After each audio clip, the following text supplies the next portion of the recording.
And we are live.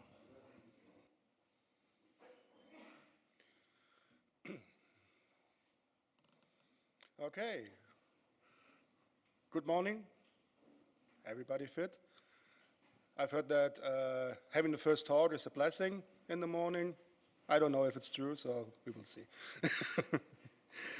Okay, welcome to a practical introduction to encryption in PHP, rather long title. I wrote this talk especially for today, for the TYPO3 Developer Days. A bit about me, my name is Frank Berger. I'm head of engineering of Code 711DE. That is a label of the companies bfactor GmbH and 12-3DD. Basically, we are pooling our engineering resources from two agencies into one to do larger projects, basically. I started as a Unix system administrator. We also started to develop in 1996 at Hewlett-Packard, and I do TYPO3 since 2005, almost exclusively. Well, not almost. I do stuff like encryption and other stuff, but usually with TYPO3 in the back in the back of my head. Okay, what is this talk not about? Let's start with the other stuff. Usually we talk about what the talk is about. What is the talk not about? So you can decide to go somewhere else if you like.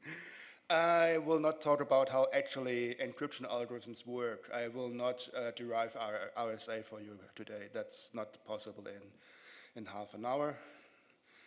Or how hashing algorithms work. We all work with hashing algorithms. Either you accept that they work or you know how they work, but that's where we're at. Or which one is the best? If it's SHA-1, SHA-256, whatever, we're just going to use one of them. Or difference between the different encryption methods, if what's better, AES-256, RC4, no, RC4 is too old. Which flavor of AES-256 is better, we do not talk about that. We can have that discussion later if you like, but it's not part of this talk, basically. We just accept that there are hashing algorithms we're going to use, there are encryption algorithms we're going to use, and they are proven to work. That's what our assumption right now is. So what is this talk actually about? We're going to start encrypting stuff in PHP, and we're going to use what PHP natively gives us. So no third-party libraries, if you're not counting the extensions in PHP as third-party libraries. With asymmetric encryption, private, that means private and public keys. So we have a public part, private part, we're going to go there, what that means. To have a practical primer to get started in actually encrypting stuff or to handle encrypted data in a bit. So okay, a primer in asynchronous encryption or public key encryption. That's everybody of you is using it every day, basically. You probably don't know, but you're doing it every day. The idea is that for us, that it can get more complicated than that, but the idea is that we have a public key. The public key encrypts, and we have a private key. Private means only I know it, or only you know it, or your personal private key, which decrypts data. The private key is only known to you. The public key can be printed everywhere. Everybody can have that. You can only encrypt data with it. Side note, you can verify data with it and you can sign data with the private key, but that's not part of this talk right now, verification of the data. So private key decrypts, public key encrypts, and the public key can be anywhere in the world. It doesn't matter for your security. It doesn't reduce your security. That's essentially what SSH, SSL, TLS, PGP, and all the other stuff is doing for your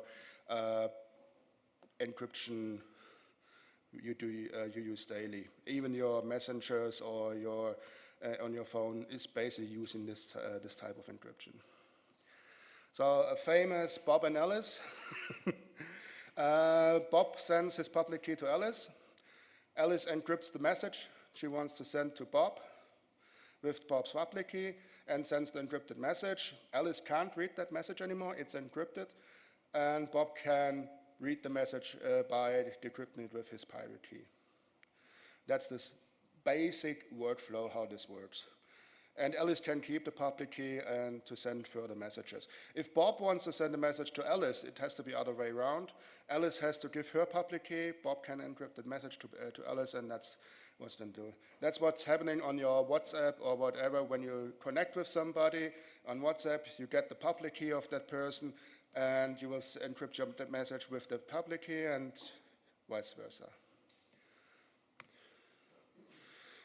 There are two major crypting libraries native in PHP. There are more written as in PHP itself, but we're going to use one of those two. That's OpenSSL and Sodium, libsodium, which is an implementation of NaCl, which is salt, basically. We're going to use we can talk about Sodium a bit later, where the advantages are, where the disadvantages are over OpenSSL. We're going to use the OpenSSL functions for our examples here. Because for one reason, which I will go into later, why for starter, OpenSSL might be easier to get into this whole encryption thing rather than Sodium. It has more to do with key management than with the quality of the tool. Given the choice, Sodium is a bit more secure against side channel attacks. What these are, we will trace a bit later. So we need to choose a hashing algorithm, dozens of encryption algorithms. Which one do we choose? For us, we're going to now use AES-256, one of the flavors, and SHA-256 for hashing. Those are these encryption algorithms. You can use others. And what you have, what you can use on your machine, in your PHP, you can get with OpenSSL, get cipher methods. I'm going to show you what this function will return. This is a long list of cipher algorithms you have available on, or I have available on my computer. You, with your computer, might be a bit different. That's the thing. And here we have all kinds of flavors of AES encryption methods. And we're going to use one of it. We're going to use this one. This is an alias for, I think, AES-256 CPC, but it could be something else. It's just that people, the makers, decide what will be the default for your machine. And yeah, why is that important to choose the right cipher in that part, not in the security part? Most of these ciphers, it will take years or very a large number of processors or computers to actually crack it, if you want to crack it. So which one to use is a bit of an academic discussion. But if you want to exchange the encrypted data between platforms, you have to make sure that the other platform has the same cipher key or the same cipher algorithm available. If you want to decrypt, for example, in Java or JavaScript, you might not be able to use all of many of those encryptions, or if you want to decrypt in Golang or something else, you have to decide first which cipher you're going to use. If you think about an SSL connection, when the browser connects to the web server with SSL, the initial part, most of the part, is actually the browser discussing with the server which cipher to use. The same when you SSH into a machine. Most of the time, it's at the beginning, it's discussing server and client what cipher they're going to use for this communication right now. So this is a problem you have to decide on. We will discuss as well some things, how to actually manage it a bit. So now we're going to create a key first. Let's try it.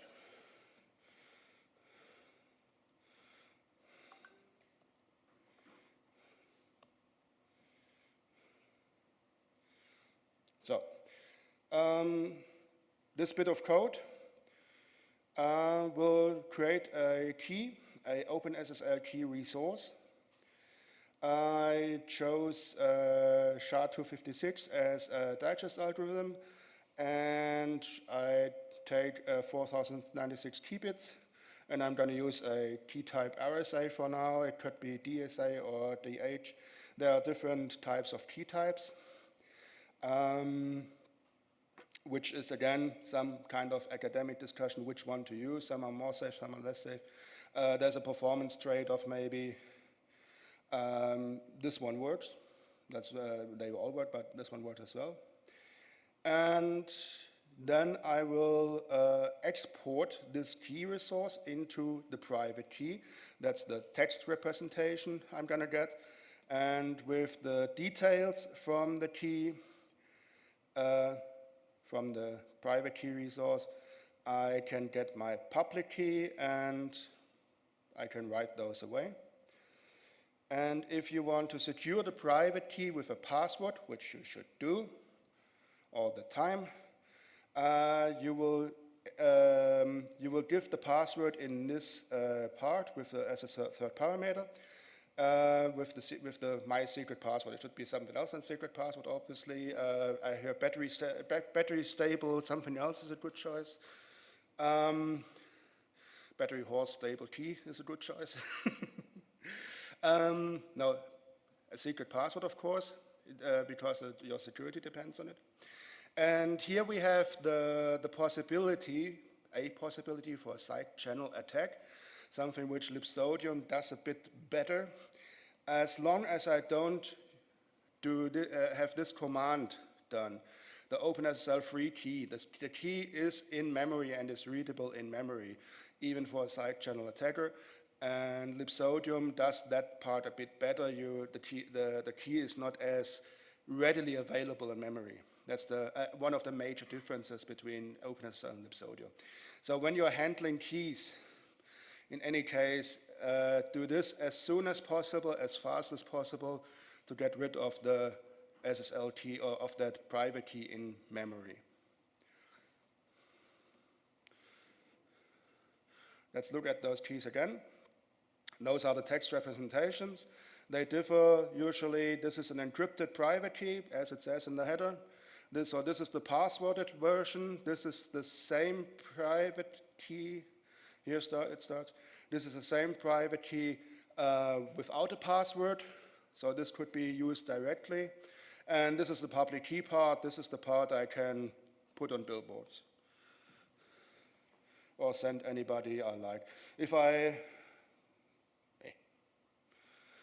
execute the command again, I will get a new set of keys, and I will get a new set of keys. When you start with encryption or do it in a productive way, you will create keys a lot, even for temporary purposes. So don't be afraid to handle with those keys. Again, key, how does it look like? You have the header part, which defines what it is, the footer part, and private key has different header and footer, and it's much longer, yeah. Okay. We're going to try now a simple encryption decryption, hello 1, 2, 3. I will go through what these parts as well. Yeah, I will go through what these parts as well. The IV. The IV is a initialization vector, it's called, and it depends on your encryption method if it needs one. Some encryption methods have an initialization vector and some don't. Think of it like the salt in passwords, basically.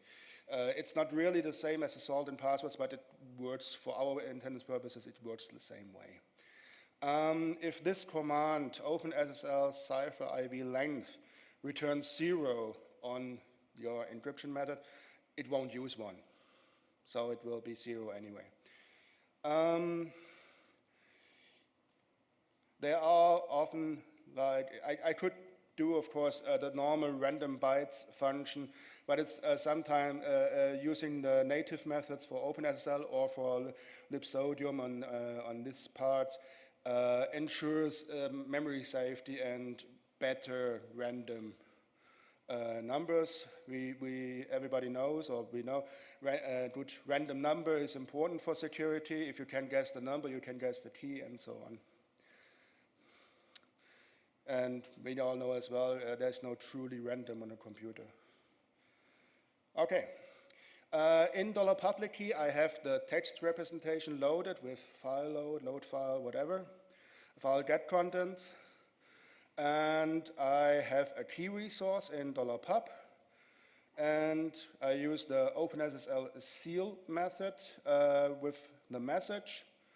Sealed is a reference variable where I will have, after I executed it, the sealed content, the encrypted content, and I'll get an encrypted key. We will talk about it later, what that means. I give my public key, I give the encryption method, and I give this initialization vector. I throw away my key again. I'm nice. Later on, I load my private key, get the key resource, do the reverse. I give my sealed, I get my opened content.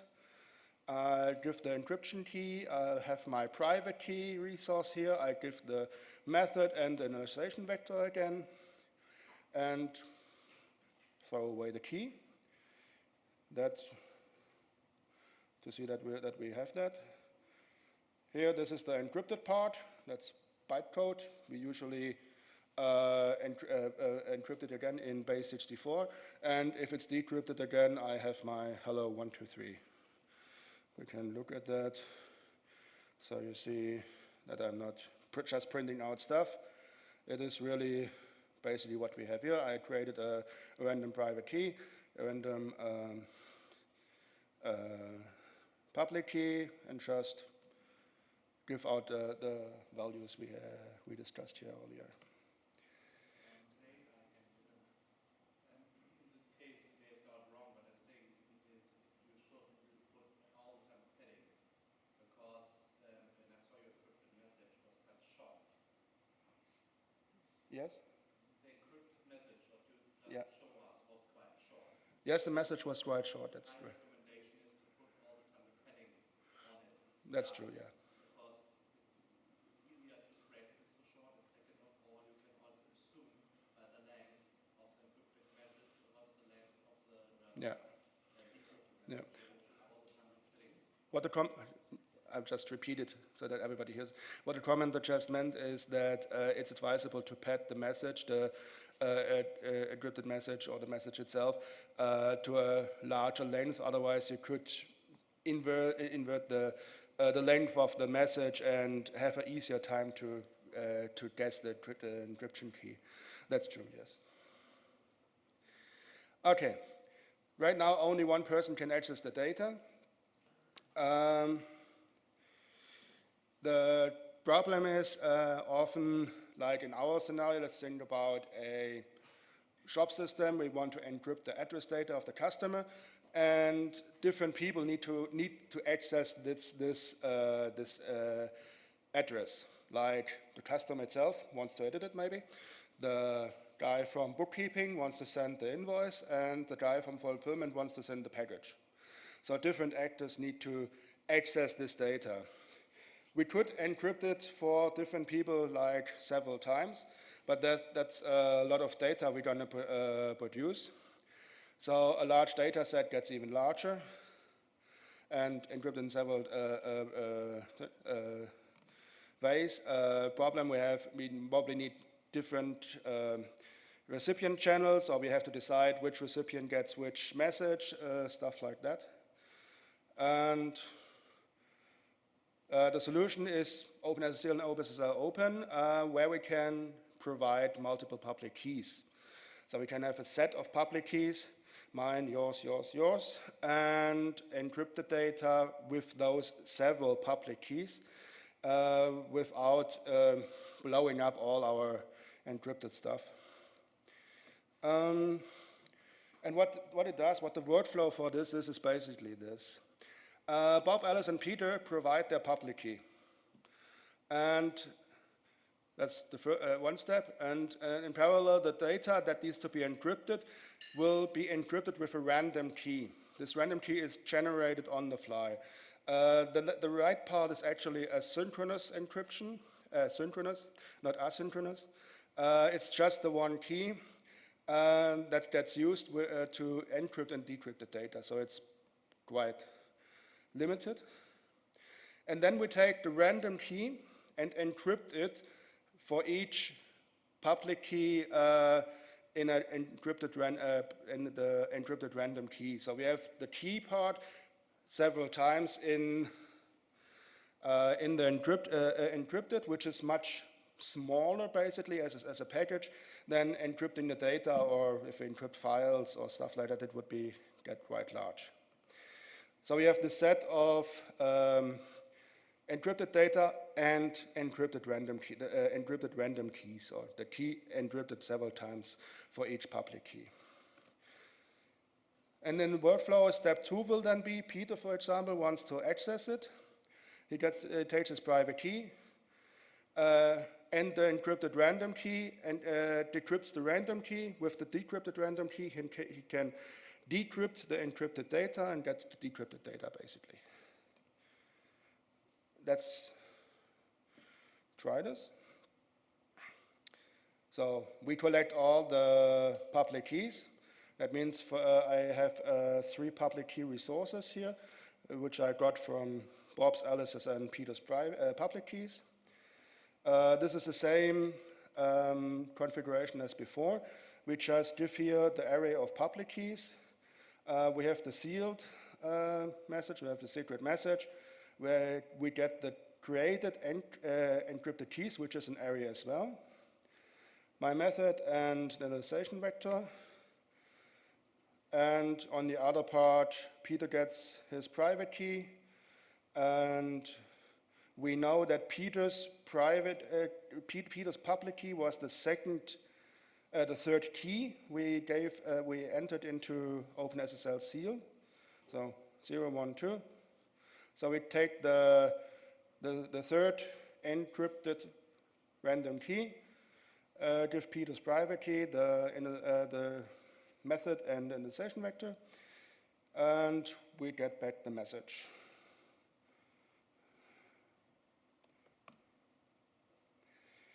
Key 3, no, we're going to execute it.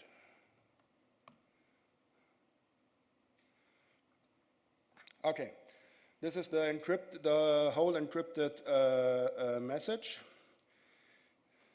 We can check what I.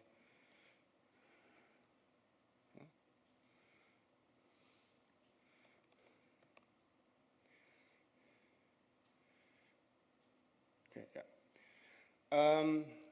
So it works. We can have several keys and decrypt it for one single key. This could be as well for group chat or whatever we want to do with it. Address data that needs to be accessed by several players. Okay, so we need to keep track of several things. This whole OpenSSL seal process produced. We have the sealed data, the encrypted data. We have the initialization vector, if the algorithm uses it. We have the encrypted keys, which is an array of the random key encrypted. We need to know the encryption method. And we need to keep track which public key belongs to which encrypted key. So this relation is important.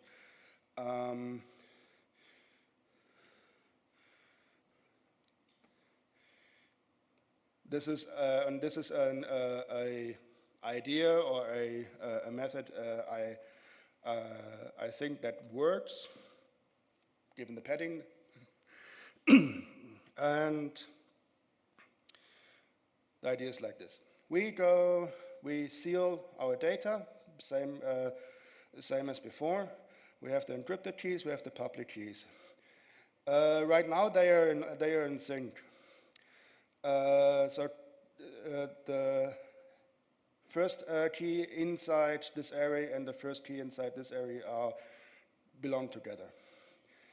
And my idea was I go through the public keys and get the text representation, make a checksum. I should probably use something better than SHA-1, but it works right now in this example. And I write back, I create a final key an array with the checksum and my encrypted key. And I will create myself an envelope. I only do PHP right now, so I can use serialize and will give the methods, the IV, the final key, and the sealed. You can create a simple padded structure as well, where you encode it with colons or some other way how you serialize these 4 vectors, basically. Serialize is byte safe, so I can just give the encrypted parts and the byte sealed part. And when I want to decrypt it, when Peter wants to read it, he takes his private key again. He gets his public key because we took the checksum from the public key. And I'm going to unserialize it. So I get my method, my IV, my encryption keys, and my sealed data again. And I just take out the encrypted key which matches the checksum of my public key, which is, no, this way, which is the same, hopefully, as it was here before. And with that, I get my open message. This is what I did here as well, what we just saw. I cheated. I put 2 slides into one script. So I serialize it. I get the envelope. I unserialize it, get my method, the entry and VL, and take back my encrypted key and free my keys. So far, so good. You don't think, but that's the easy part. That's the easy part of encryption. Now comes the hard part. Key management. The hard part is actually it's the key management, how to store keys, how to create keys for users, how to secure private keys and secure private keys with the user's password or something else. That could be a good idea, that could be a bad idea. It depends on your use case and your risk assessment, basically, what you want to do. There are other best practices like padding the messages and create more data to make it harder for somebody who wants to crack the keys. One advantage we have with this OpenSSL seal method and open method, it creates the random key every time. So each message is basically uniquely encrypted. And even if some bad actor can actually decrypt the message, which is not the usual vector to lose data, but if somebody cracks the key for one message, it is just that one message. The other messages or other data will have different keys. Of course, it can be derived, some ideas can then be derived, but it's still a lot of time to do that. So in a summary, this is no ultimative guide. This is just a start. When you start, you should go into the best practices. You should read up on which algorithms are state of the art, what you're going to use. I take it some encryption is better than no encryption. If the data is lost, at least it's encrypted in a way. But beware of false security, just because you have some of the security measures, it's not like you are secure all the way. You have to think about what are different attack vectors. Right. Little self-plug. We are in the works of a extension for TYPO3, so we get back to the TYPO3 part, where we try to encrypt data, to have data encrypted inside of TYPO3, and that's still in the works. I hopefully get some time sometime. I want to do, one thing, going back to the discussion, OpenSSL or libsodium. I chose OpenSSL because, basically right now, because of the encrypted private key, which makes this part, the key management, a bit easier, where at least the private keys are encrypted. Libsodium has internally no idea about encrypted private keys. Their idea is that you can derive a private key from a secret message. But if you think about, I have a key management, users need to unlock their key with a password, or this key needs to be reused, the public key. If you derive the key based on basically the user's password, and the user changes the password, the encryption breaks. They can't do it. It can't be decrypted anymore. So you would have to implement that by yourself in libsodium, that you, again, encrypt somehow the private key part with another encryption method, which might be more secure than deeper and better encryption than just adding a password here in that part. But it's something which is not out of the box in libsodium. That's the main reason why I chose here to present with OpenSSL.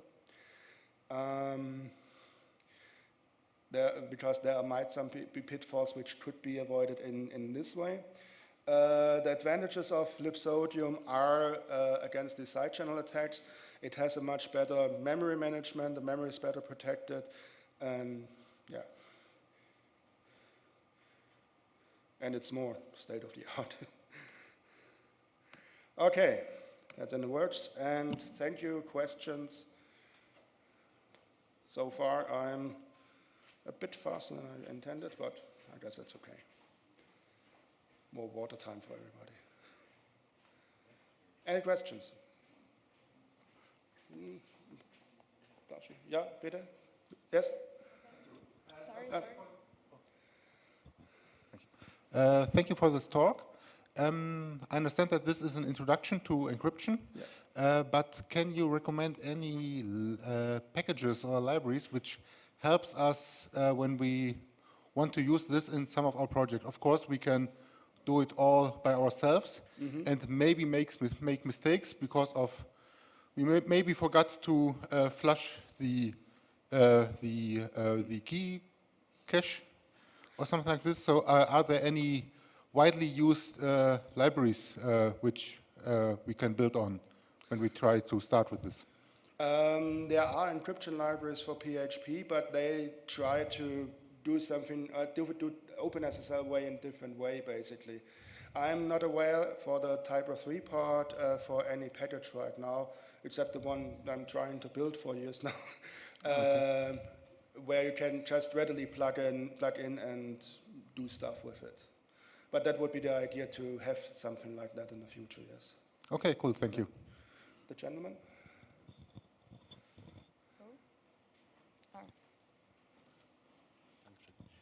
So you said that key management and storing the keys safely is one of the biggest issues. It is. By the way, do you have some ideas or some best practice how you already solved it? I have some ideas. I'm open for discussion if they are good ideas. It basically boils down to your application needs, what you need to do, what your application has to do. For example, let's take back to the address data of your front-end user. If the user should be able to encrypt it or decrypt it, do you want to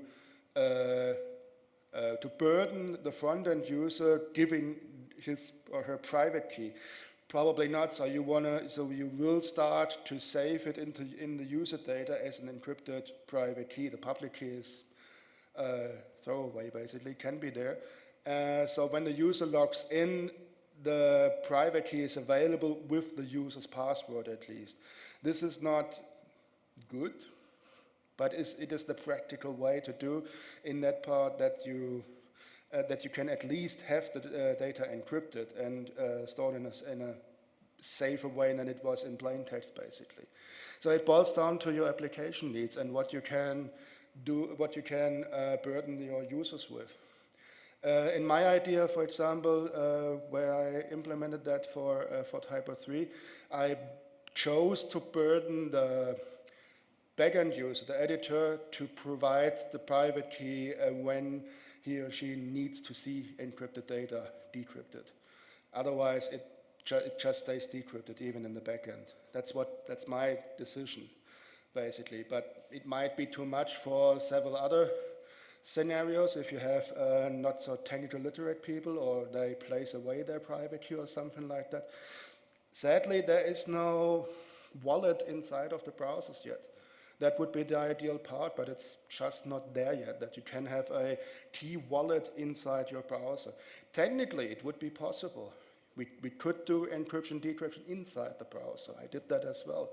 That's the part where I mentioned the encryption methods that I chose to decrypt in JavaScript, but the JavaScript can't do all those encryption methods, so I have to boil down the ones I can use. But it's possible as well. In the end, it depends on your application needs and your user needs. And the more it's stored openly, the less secure it is, but it's more secure than when it's open in the world, basically. This is in the main issue, yeah. So if someone get in touch of these keys, somehow, yeah, okay, if you're connected to the user's password, you can somehow hash it or encrypt it with it. Yeah, but if you say, okay, it is anyway, I have to access the data also in other processes, then you have to store it somewhere, and the database isn't good, but maybe on the file system somewhere. But if someone gets access to the server, get access to the private key, and then he has access to the data. So this is really an issue which is then not really solved yet. No, it isn't. Even the big players, it isn't.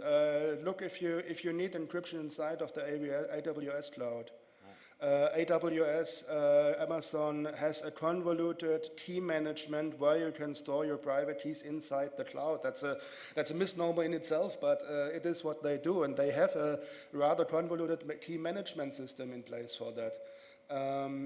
To store those keys away, but to have them available somehow. Yeah, it is the part where we need solutions. Yes. Thank you. Didn't we have a ball before with a microphone to? That's Roden. Hey, thanks very much for the talk. Can you elaborate a bit more about your ideas, what your extension, what you want to achieve with the extension you mentioned? Okay. So is it about encrypting files, or is it about encrypting databases, yes. or? Yes, but in both. In part. Basically, what I want to try to achieve is that you, as a TYPO3 maintainer, can define which fields in your database you want to have encrypted, and so it's. If you enter it in the backend, they will be stored encrypted. If you want to read them back, they have to be decrypted. Same for like user data. Basically, any field in the database, any text field in the database, we can't really encrypt metadata. That's relations between stuff. It's not encryptable. It is encryptable, but it's not workable anymore after that. And so for the maintainer to be able to define those fields he or she wants to have encrypted, like the front-end user data, the name, email address, social security number, religion, whatever we need encrypted these days. And to have tools available to decrypt this data, like so you can mark a model as encryptable or decryptable, and it will transparently decrypt the data or encrypt the data if it's stored, and decrypt the data if a matching key is available. That's the idea basically behind it. So a framework for the plugin developer and a configuration framework for the TYPO3 maintainer. I even had once, for this what was for TYPO3 7 or 8, I even had a JavaScript part in the works where you can see in the backend live decryption basically, but as the backend sometimes changes, as we all learned, I would have to maintain that. That would be another big part to maintain. So it stays in PHP for now. And last question from my side: if you, since you mentioned that managing keys is hard, and how you want to manage your keys depends on your application, which I would strongly agree upon. How are your ideas regarding the extension? Would there be multiple ways to manage the keys, or is it configurable how the keys are provided for encryption and decryption? There are multiple ways to encrypt the data. You can define it in your code, basically. You can define it by hierarchy in the tree, which public keys you need to encrypt the data that are stored below this tree, or you can have global keys like a master key, which is set in the TYPO3 config array. So there are several parts where you can introduce public keys, which is a security problem as well. If you have a malicious actor who introduces his public key into this process, then it's a problem again, because then he has the private key, the malicious actor, and could decrypt the data. So key management, yes, it's the problem. Thank you. Anybody else? Again?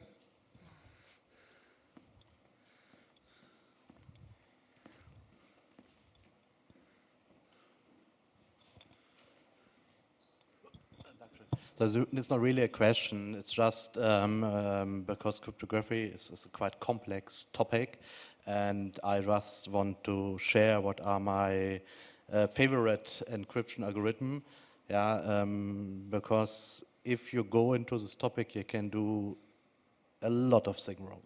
Also really a lot of things wrong, and you should really deeply dig in if you start to implement security layers, but may some hints to this topic. Also first of all, in cryptographic is random numbers is one of the most important topics. Yeah, so make sure all the time that you use a secure random number generator. You did it by using the standard stuff for OpenSSL or Sodium supported PHP supports now function to does it, but this is the first thing you have to prove. Second is you really should look which algorithm you're using. For example, is my personal flavor in this topic. In the end, you have to make the decision on your own, but if you use, so what I'm using is AIS in Gallum counter mode. This is so the bulletproof standard in the moment for symmetric encryption.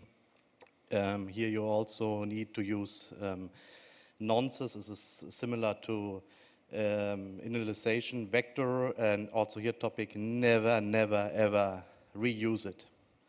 Yeah, there are sometimes implementation where have been reused, and then you can break it. So really take care for it. My personal flavor for asymmetric encryption is EC25519, because it is something which is not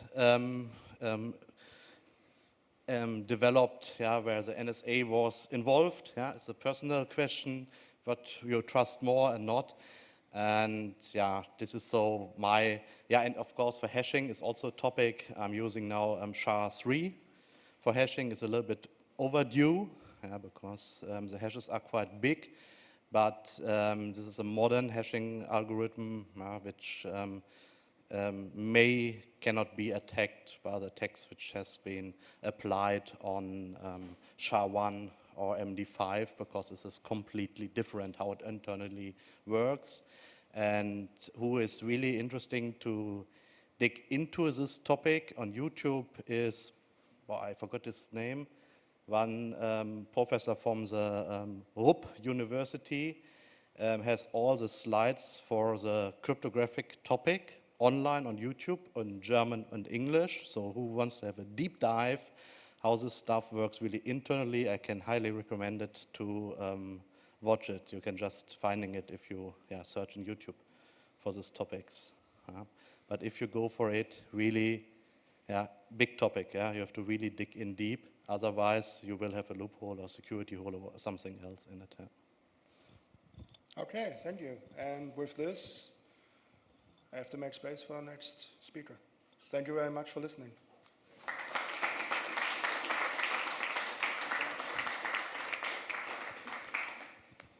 Before you go, please rate the talk. I will be waiting at the door with the paper slips, please.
Und live. So, good morning, everybody. My name is Stefan Busemann. I'm member of the board of the TYPO3 Association since, I think, 2012. I have also many other roles in my life. I'm one of the founders and the CEO of Kott, and I'm a father.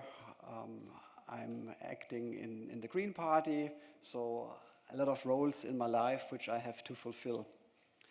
Today, I like to take you to a journey in my open source life. And before we start, I like to ask you, who of you did contribute so far? Could be code, could be being part of a member of a team. So who of you did already contribution? 1, 2, 3, 4. So you're still right here. But I'm very happy that I have a lot of people here who did not contribute so far. And so maybe you can get inspired by my journey. And I like to take you to my journey. And it starts all back in 2005 when I had a trainee in my company. And I asked him to look for a content management system. Unfortunately, or fortunately, he found TYPO3, and so my life was somehow coupled into the system.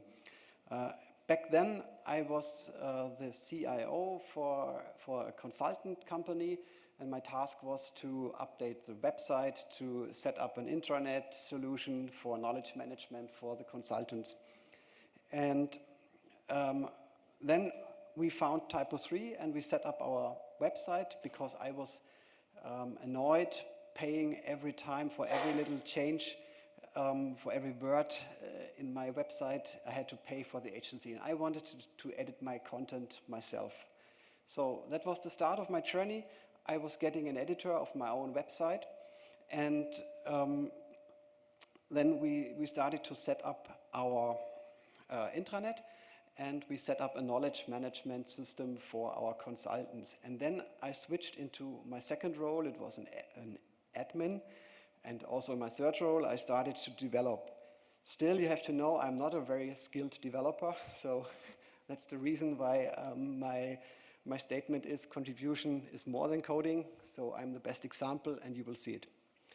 In 2006, I managed it to visit the second TYPO3 conference here in Karlsruhe, and I get really inspired by the old king of TYPO3. It was Kaspar, and he made here in Karlsruhe a very inspiring talk about contribution. And yeah, I must admit I was a real fanboy. So, and many years later, I can understand now that it was maybe a bit annoying that so many people wants to take photo with him, and yeah, I was one of them. But as I get known to him, I found out that we shared some hobbies, and one of my hobby was video editing and video recording. And back in those times, the TYPO3 Association has to rent the video equipment for every event, which was very expensive. So I started to borrow my equipment, and we started to set up a system which is based on computers. So I was a cameraman or a camera boy. My journey started from fanboy to camera boy, and I was joining him to every event, and I was recording the events. I think in 2009 or 2010, Kaspar resigned from being the leader of the core team and being the leader of the project. And also he resigned for being the leader of the video team. And that was my first role in the community. I took over responsibility. Okay? I took over responsibility for the video team. And back then I was attending every event, con or developer days, to stream all those stuff.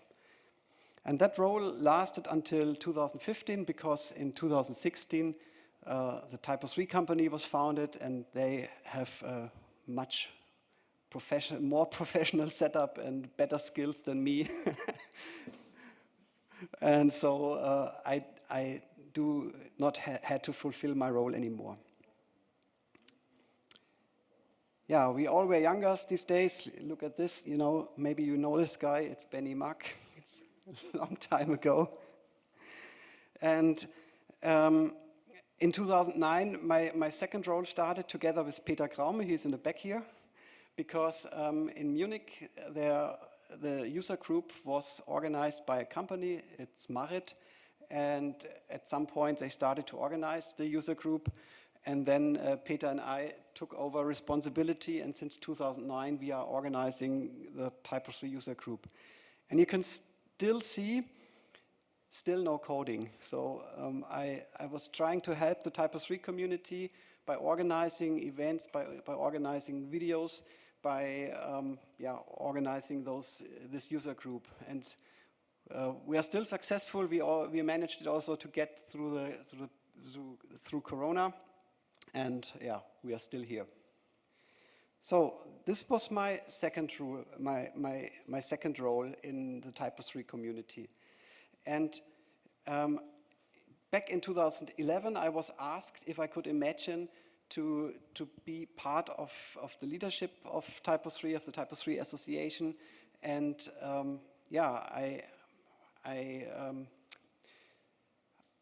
I said yes, I'm open to that, and also the member elected me, and then since then I'm part of the TYPO3 Association board, and I did not know what would expect me. It was a lot of talking, a lot of discussions, a lot of decisions, slow work, frustrating work, but at the end we managed it to initiate a lot of successful projects. I think the most successful project is the setup of the TYPO3 company, which was founded in 2016, and since then we also managed it to change the organization and to improve all the workflows within the organization. But still, it's a long way to go. I think our most pressing topics are at the moment that we trying to find more funds for our project, because funds is the fuel, and with money we can move things and support our community. Yeah, and you see, still no coding. Since 10 years I'm now part of the association. I made 1 year break. I could also add the role of the supervisory board in the TYPO3 company. That's a thing I didn't mention so far. And within the role of the TYPO3 Association, I became responsible for the professional service listing back 5, 6, 7 years back. At that time, Thomas Löffler was the only guy who was taking care of the TYPO3 org website. And so I met him, and it was the starting point for a real good friendship.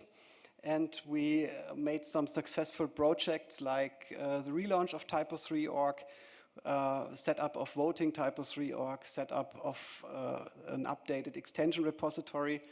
And we had a good time. We had a journey to India, where we met the guys from Nizan, and we had a lot of sprints. And yeah, it was the start not only for a professional friendship, it was also the start for a real-life friendship, as we now shared our vacation and some Titanic style. So it was really fun. And this is now, as you can see, the last role where I'm engaging myself.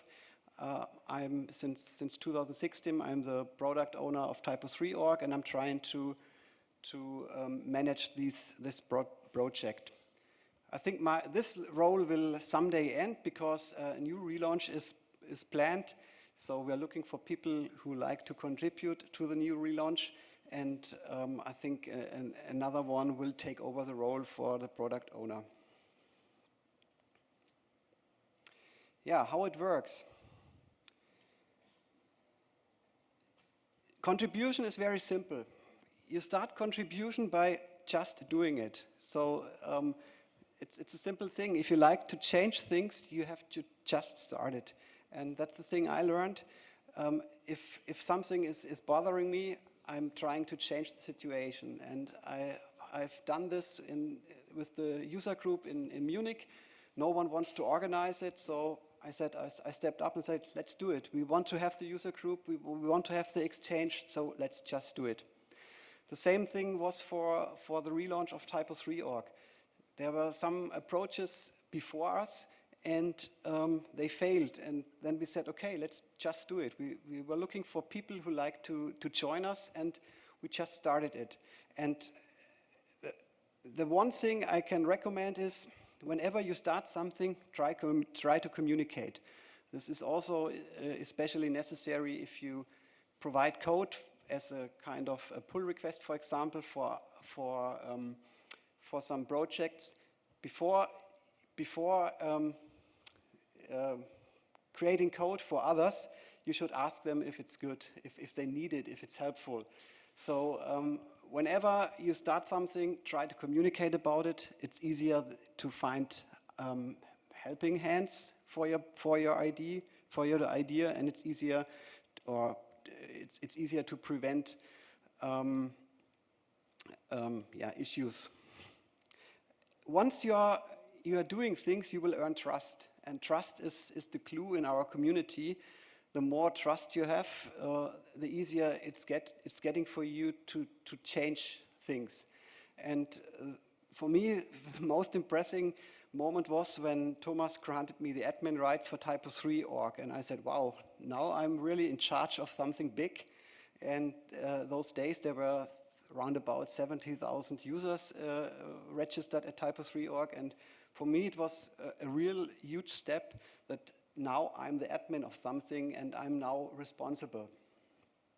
And that's the next thing, take over responsibility. If you are passionate and you like to change things, just do it, take over the responsibility. And the last and most important thing is deliver.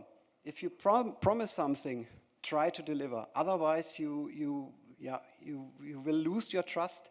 And people who are promising and not delivering are one of our big issues in the community.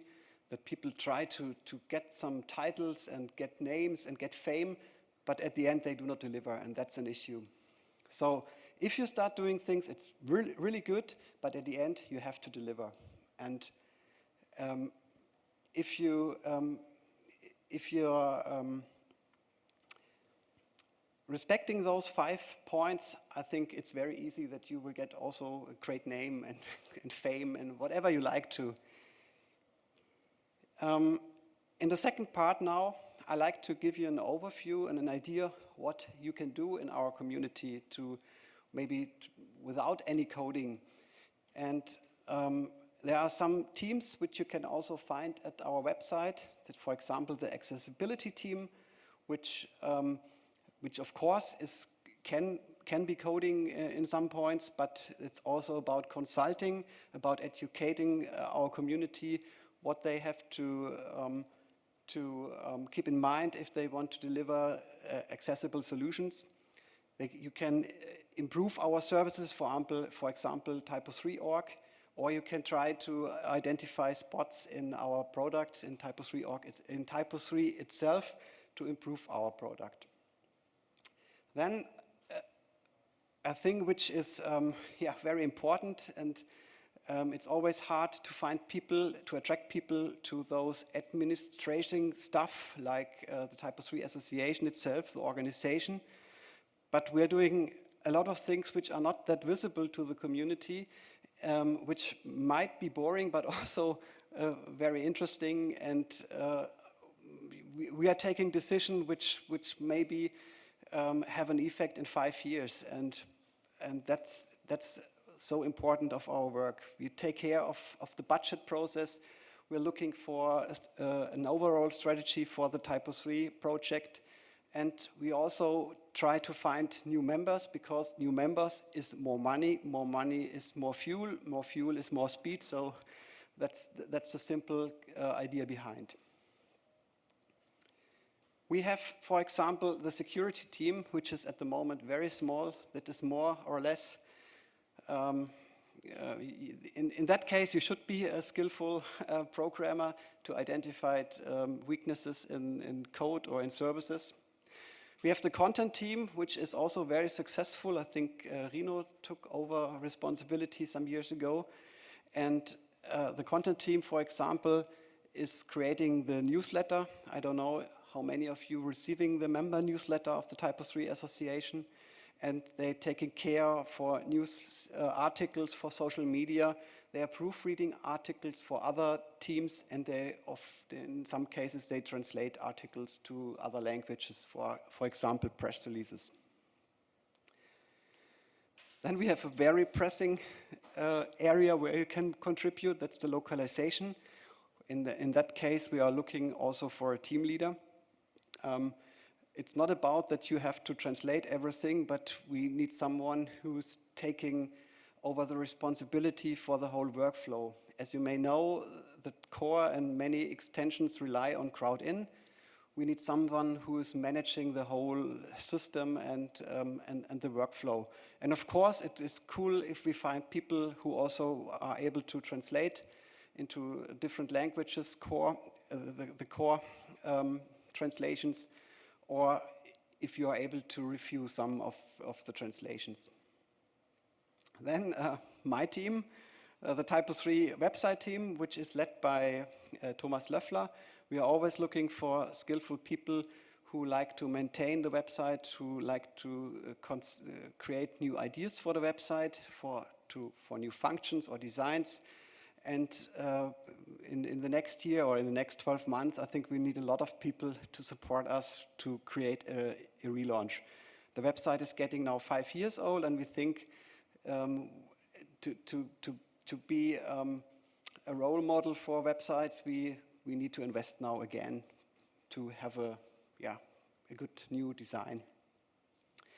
And of course, you have many, many, many more options. There are various other teams like the marketing team.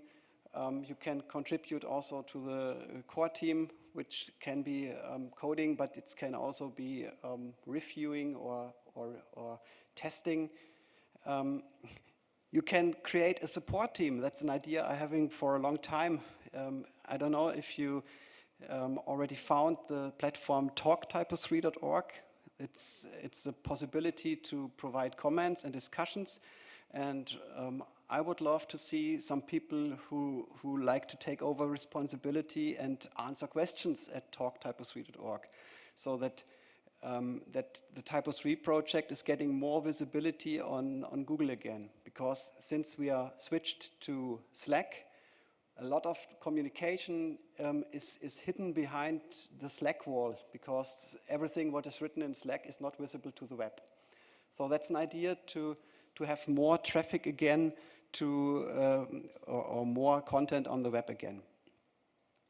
And of course, you could join the Spread the Word team, because TYPO3 is only as successful as long we are visible to the rest of the world and as long as we have a positive image.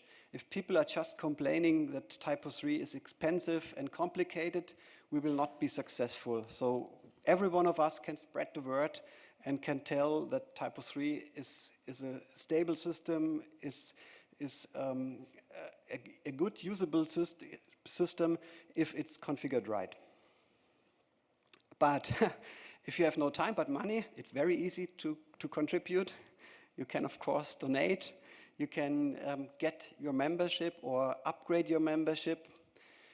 You can support developers, people like Georg Ringer, who are contributing a lot of useful functions.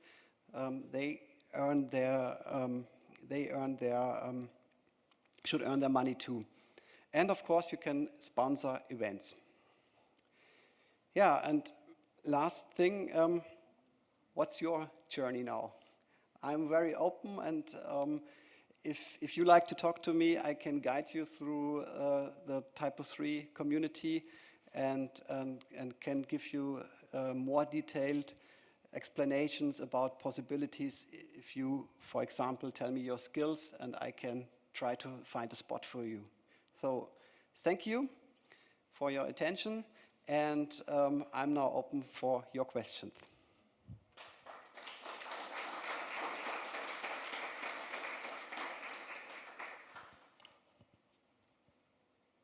Any questions?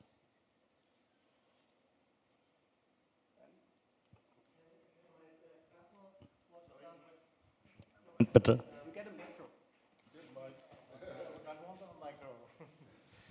Can you make an example what the TYPO3 association makes in the background? Yeah, of course. What a big wake. You mean the association, what we're doing in the background? Yeah.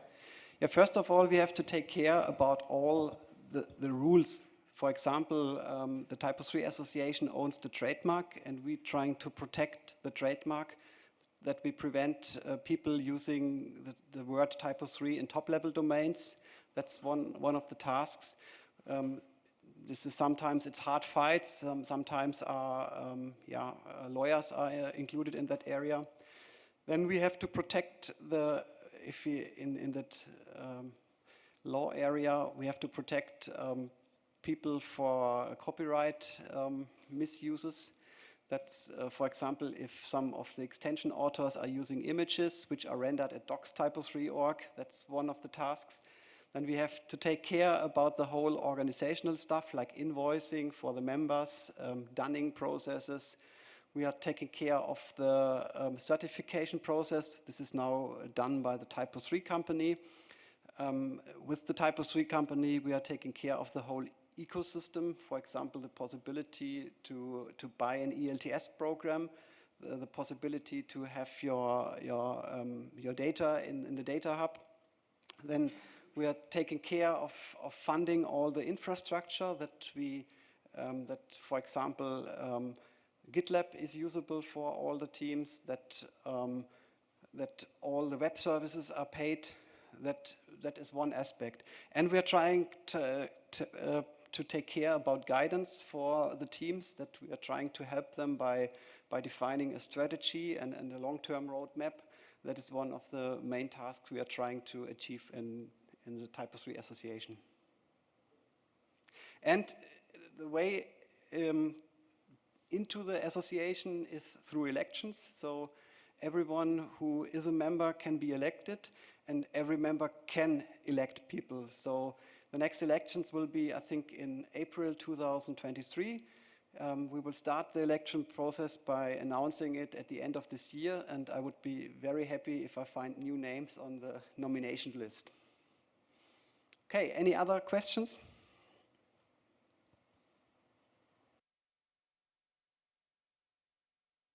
All right, then thank you again, and have a nice day.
We're live. Good morning, everyone. Thank you for coming to my talk today. I want to talk about fluid components today. It's an extension that we at Zeitgeist developed a few years ago, and I've already talked about it the last Dev Days. So before I start with my talk, I wanted to ask every one of you, is there anyone here who already uses fluid components in projects? A few. I hope I can convince a lot of you more during the talk that it's maybe a good idea at least to try it out. So I want to talk about 4 things today. First of all, why should you use components in TYPO3 projects and with Fluid? The second one is to show you what is already there in this small ecosystem that we built with Fluid components and Fluid style guide. Then I want to share with you some best practices we experienced in our projects over the last 3 or 4 years where we've been using it. And last but not least, to talk about what is next, what we have already been planning as the next steps for this small ecosystem. So let's start with why components. In our projects, our client projects, something is very important to us. It's that these projects are long-living and we build a long-lasting and consistent user experience across multiple years. This has been a problem in the past where at a later stage in the project there are 5 different button variants and everything looks different, and then you reach a point where you just have to do a relaunch because nothing fits together anymore.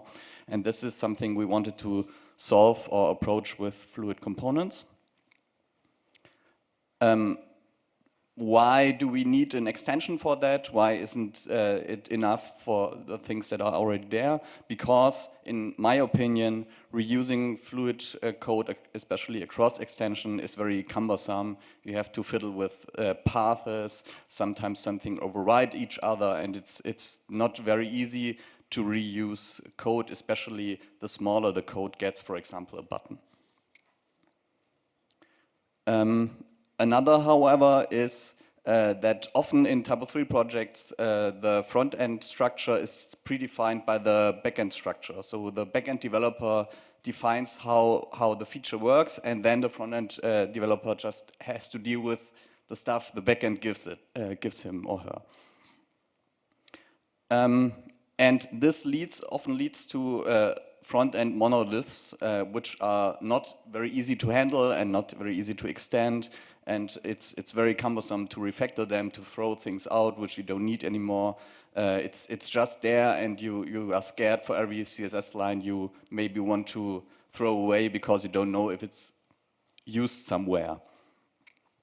So our approach was just like any modern front-end framework, just like React or something, to just reinvent our own HTML elements, which is basically what React does. So you can just define the elements that you need in your site, for example, a teaser, and not just the basic HTML elements that are available. And this means basically that front-end developers take responsibility of the front-end part of the project and are not just someone who has to make it beautiful at the end of the project when backend is finished. So front-end developers can also really take part in the project and can define their own structure, how they want to work.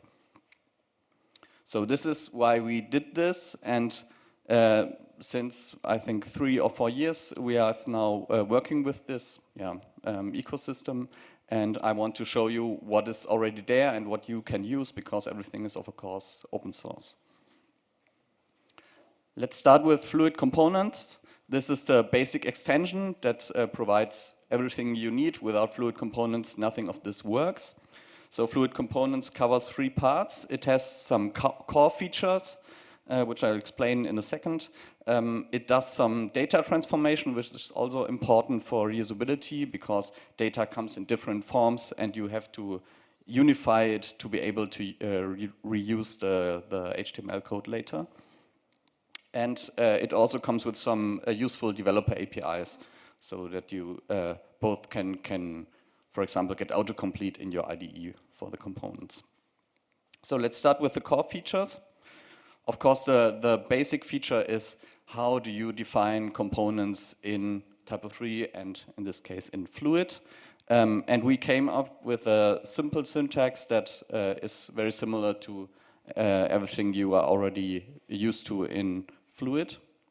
This is how it looks like. So you have a separate file for each component. In this case, it's an image card. So the file would be named imagecard.html. And you wrap everything with this FC component tag. And inside of that, you can just, like you define a view helper, you can define parameters. They have a name, they have a type, they can be optional if you want to. They also can have a default value. And you define a renderer, which is just like the render function of a view helper. Just it's defined in Fluid, so a front-end developer is able to do this, everything.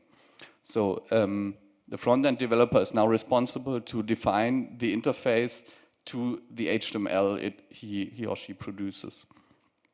And in the in this line here, you can also see how other components are called. So this is just like a view helper, but in the background there's not a PHP class, but another one of these, which then renders an image tag in this case.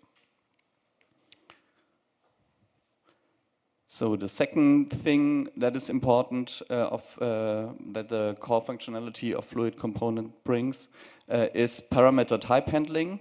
This is depends on the reusability, or makes the reusability possible of components. So for example, in this case, as you have seen before, there's an image parameter of this component, which the type of this image parameter is a special class that comes with a Fluid component. It's called, obviously, image. And but you don't always have to provide an image object to this component. You can also provide another object, for example, a file reference, and this will get converted automatically in the backend. So this is something that is very important, because not all images come the same way. As you probably know, sometimes it's a path and sometimes it's an object, and Fluid components unifies that, and then you can use it in a central data structure. And we do this not just for images, we also do this for files, which we recently added. We do it for links, and typo link syntax is also supported. We do this for navigation data structures, just like TYPO3 provides from the data processor. We do this for dates. So for example, you can provide a timestamp and it will automatically be converted to a date time object. And we also did translation labels, so it's also possible to have translation labels per component rather than globally in the project. And this is an example of this. We have the teaser card again, and we have 3 variants. So there's a div somewhere in the footer maybe, where you want to show which technology this site uses. And in the first case, you use an image from FAL, so you just provide the ID of the file. In the second case, you use an image from your site package extension. So it's just a path, but it's also supported this ext prefix. And in the third case, it's just an external URL. And the image component, which will later be used to render this, can deal with everything of that, and you don't have to take care of converting it to anything. Yeah, and last but not least, there are some developer APIs. All components in the system can share settings between them. For example, you can provide design tokens from one general location, for example, colors or icons, and then each component can access these icons. For example, you can define an icon component which then uses these icons, but you can also use the icons in another place, in another component. And there are several ways to provide these settings to all components you have. Then there's a small functionality which generates CSS prefixes based on the path where the component lies. So you don't have to manually prefix your CSS, because in the component context it's very important to have isolated CSS. So it's a good idea to prefix each CSS class in the component, and this is something the extension already brings with it. And last but not least, there is IDE autocomplete since I think 2 years ago. So we just generate the huge XML file based on your components that you have, and then you can autocomplete each component with each parameter in your IDE. Yeah, this is the basis on which we built then Fluid Style Guide. This is yeah, more of a front-end feature than the Fluid Components is rather a back-end feature. This is then the front-end part. So this extension has three functionalities, major functionalities. At first, it's a living style guide, so it lists all your components, and you can see what is already there, how it looks like. You can also show it to the client this way, and you can also show it to external developers so they know how the website should look like. The next step is a front-end workshop. This is a term that Brad Frost uses often, who is the inventor of atomic design. So he proposes to use an environment to create components that is separate from the actual system. So it's not in TYPO3 where you build the components, but rather in the style guide. So you don't have any interference between the back end and the front end, and front enders can just start developing right at the beginning of the project in the style guide.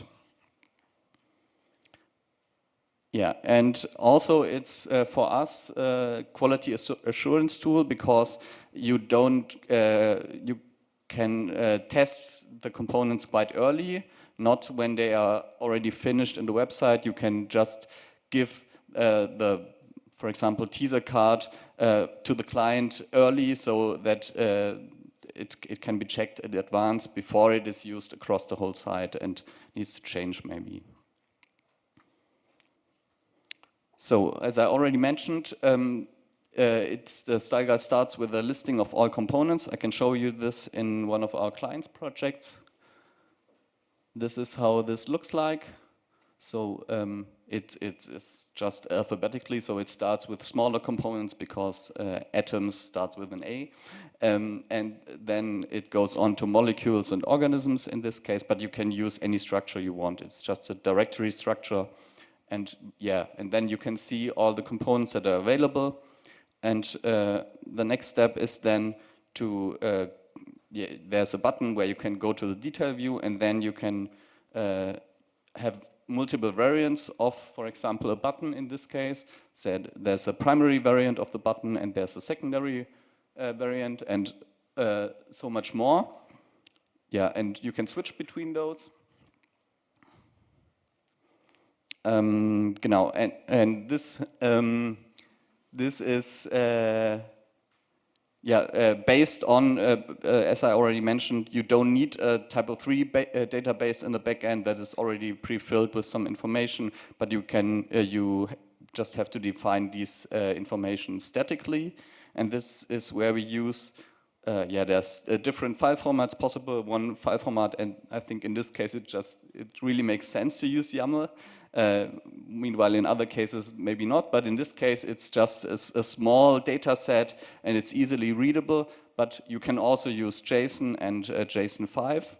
JSON5 is JSON just with a few attachments to it. But in this case, we define a fixture set for this image card that I shown you before, and there are two cases. The default case, where it's a smaller label, and if you define an image which has just a height and a width defined, then automatically a placeholder will be rendered in the style guide, so you don't have to have any images lying around. And the second case is to test it with a bigger headline. So this is something where you can add multiple more cases, and then it's just a select menu that I just shown you for the button. Yeah, and the style guide uses the things that we already know from TYPO3. Of course, there's a possibility similar to TypoScript, where you can define just your front-end assets, for example, your global CSS file or your global JS file. This is a YAML file which you can use, but you can also use the asset collector functionality. So if you use one of those view helpers in your component, this will automatically get picked up and will be used for this component. So it's very easy to configure. Yeah, and the style guide also does some automated documentation stuff, which is also pretty good, especially for new developers who join a team. I have a small video which shows this. So it's just rendering the parameters that are there, but it also picks up a markup file which you can lie next to your component, which is then rendered there at the bottom. There it is. So it's optional, but you can add further documentation to your component. And it also has a quite handy fluid tab where you can just copy the fluid tag and put it in your template, and it just looks like in the style guide. So you can define your button how you want it in the style guide and then just copy the tag and put it in your template. We also use the style guide more and more for localization and responsive testing. So to test the individual components, how they work in a responsive context. This doesn't really make sense for a button, of course, but the bigger the component gets, for example, a header, the more it makes sense to test this individually before you put it in the project. And you can also configure the languages in the style guide, so you can it switches between the different localization files that are there. And this is how it looks like for responsive testing. So you can configure a few device sizes, and it will just switch between those using this menu. And next to that, you can also see the localization menu. Yeah, and now I want to tell you a few best practices that we noticed in the last years that we have been working with that. Firstly, we noticed that it's very important to take care of your API much more than the implementation part, because the API, once it's defined, it's pretty fixed. So you can't easily change it because it will be a breaking change, and you have to go everywhere in the project where you use that component and check if it still works. But so it makes a lot of sense to think about the API design. We try to do it together, front end and back end. So they define where the API is between front end and back end together, and then the front end can implement independently of the back end. And one thing that is also important, in my opinion, is to use clear parameter names, which is always something that is good, and don't use any abbreviations just to make it more readable in the template, because this is a really good opportunity to make your HTML templates more readable to the developer, because you can just define what stands there.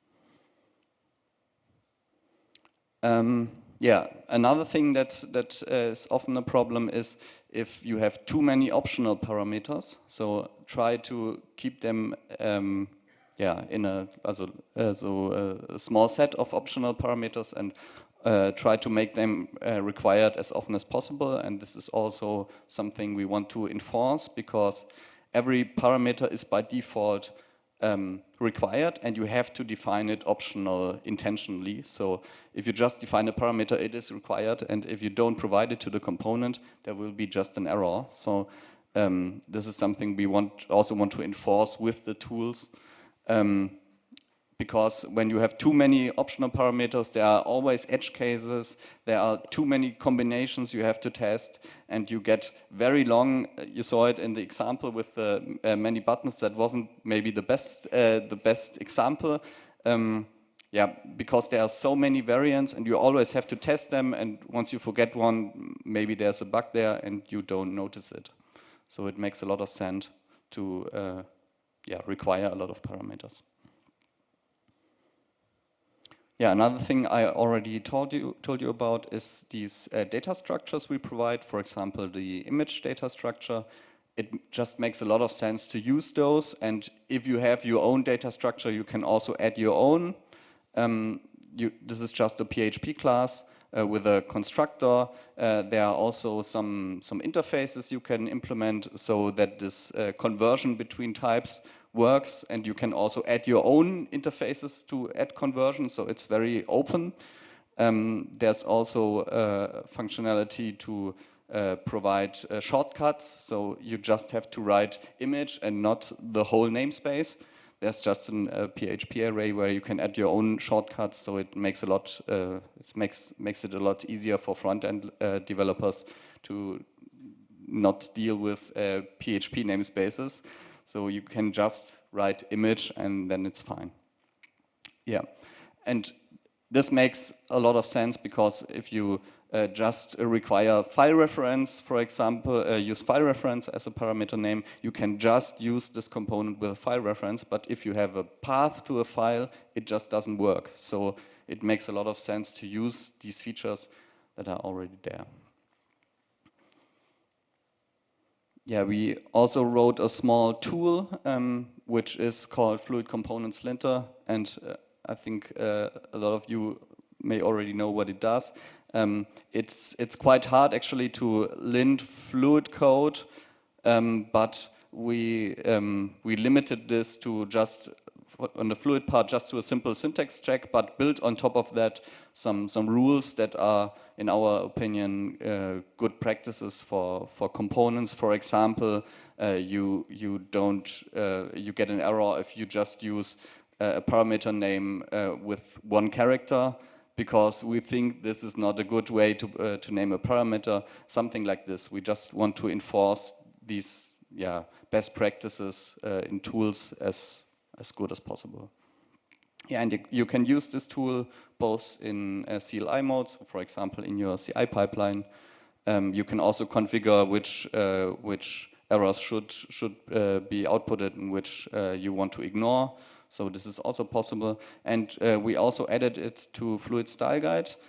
So if you have this package installed, the Style Guide will also will automatically notice this and then display another tab at the bottom. So even during front-end development, the front-end developer can see what he or she may do better in this component. In this case, there's a parameter that is named link, and the linter says, it's a link, why don't you use the provided data structure like typo link instead of a string? So it makes the component more usable. So it nudges you in the right direction. Yeah, another big learning for us was that it makes a lot of sense to put everything that belongs to a component in one folder. So you break up this front-end monoliths. So each component from us has an HTML file. I can show you an example here. An HTML file, there's the fixture file next to it where the static data for the style guide lies. Then there's, for example, an SCSS file or a CSS file. There could also be a JS file, for example, also language labels. So the advantage of this is that if in your project there is no slider in use, you can just throw away this folder without having any fear that this CSS may be used if you use the CSS prefixes.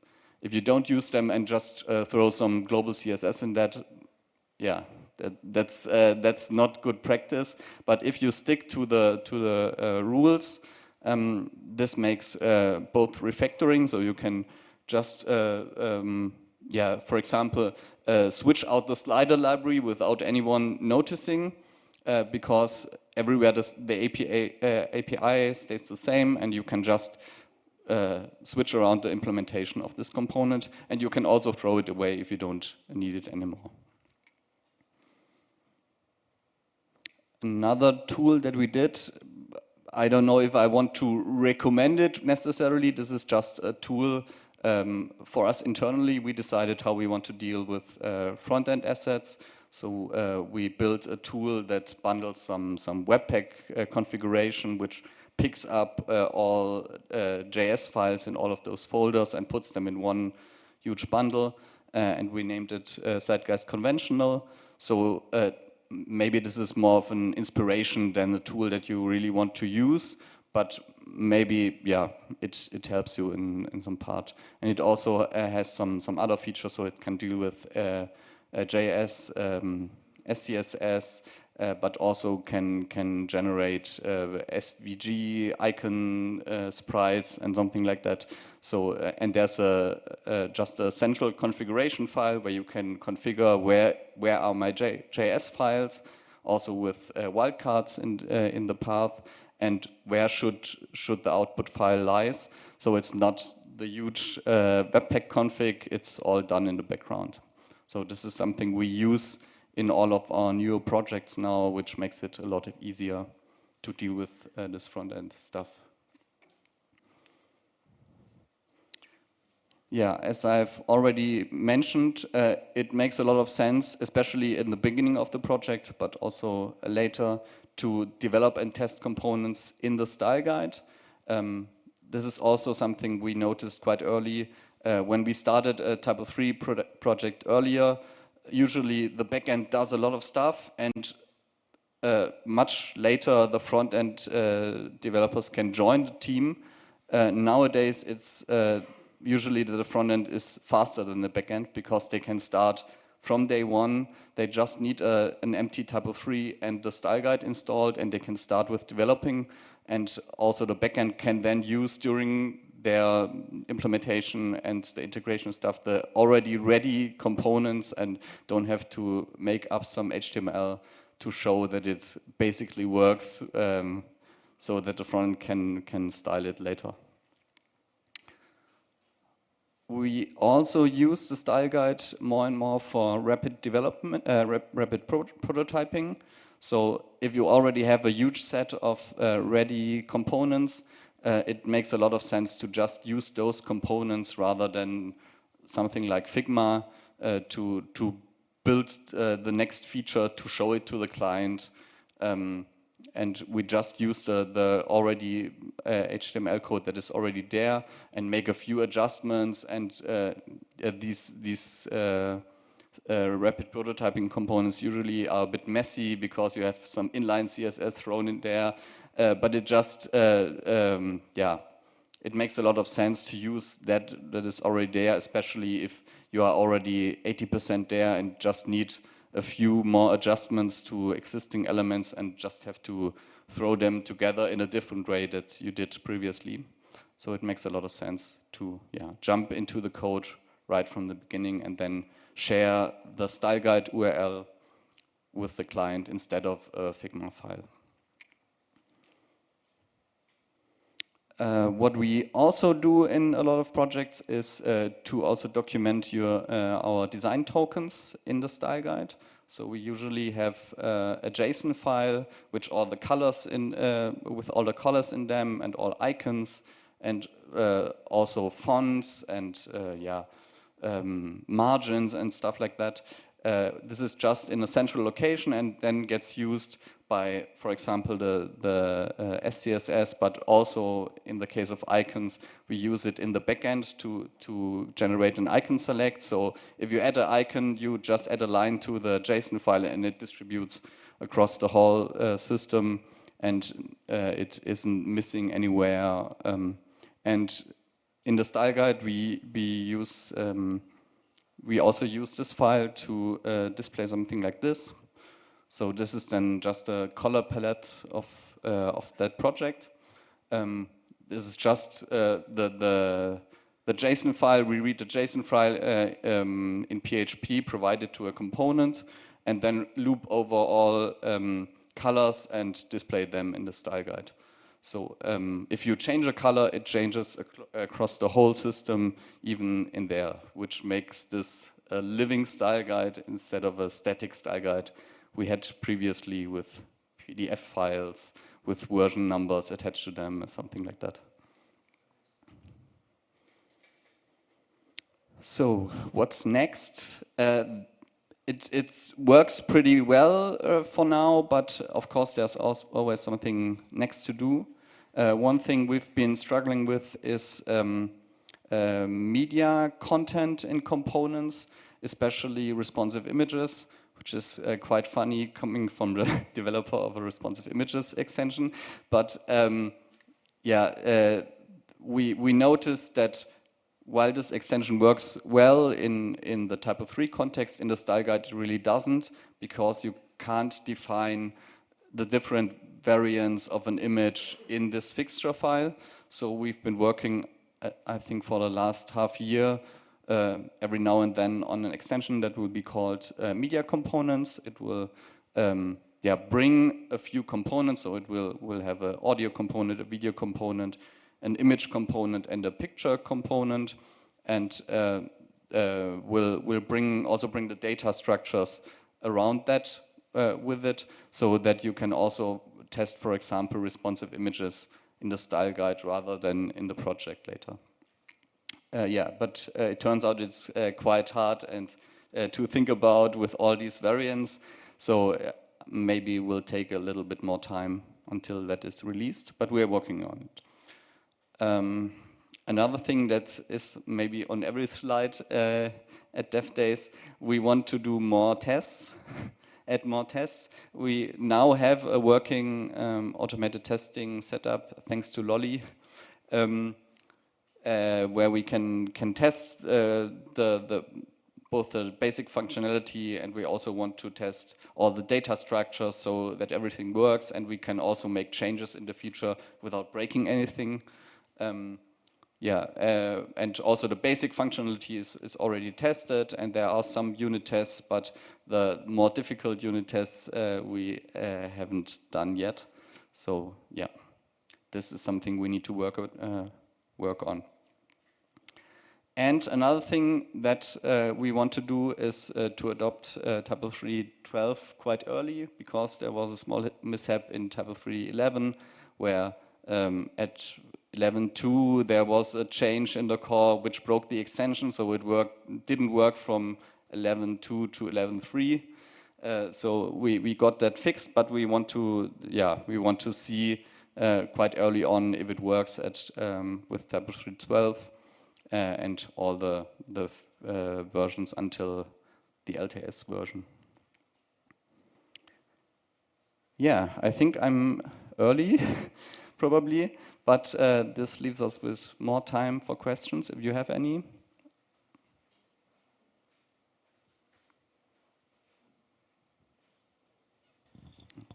What is your experience in front-end performance? Is the front-end performance using your extension like worse than when you would be using pure Fluid, especially considering menu structures? Mm-hmm. I think these are two separate things. One thing, the performance, we didn't notice any impact on it. In fact, it's just like another Fluid file that is written to the Fluid cache.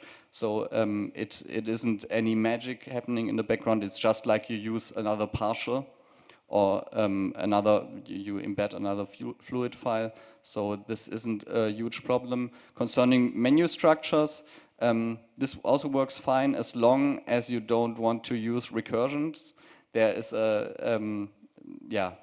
this is something we couldn't yet implement in Fluid components. So you can't call a component from itself.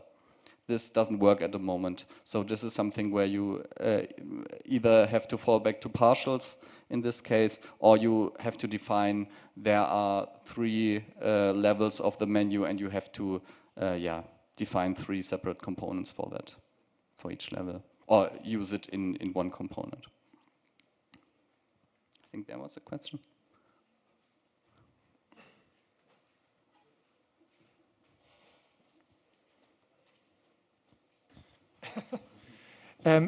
Is this something that is Zeitgeist internal, or are there some things which I can use to start building my own fluid components for some project? This is, of course, an open extension. You can use it. We use it in all of our projects since, I think, 3 years, both small and very large. So our biggest customer uses it, and all smaller customers that we got since then also use it. It makes it a lot easier. And yeah, we didn't have any showstoppers in those projects. So of course you can and probably should use it.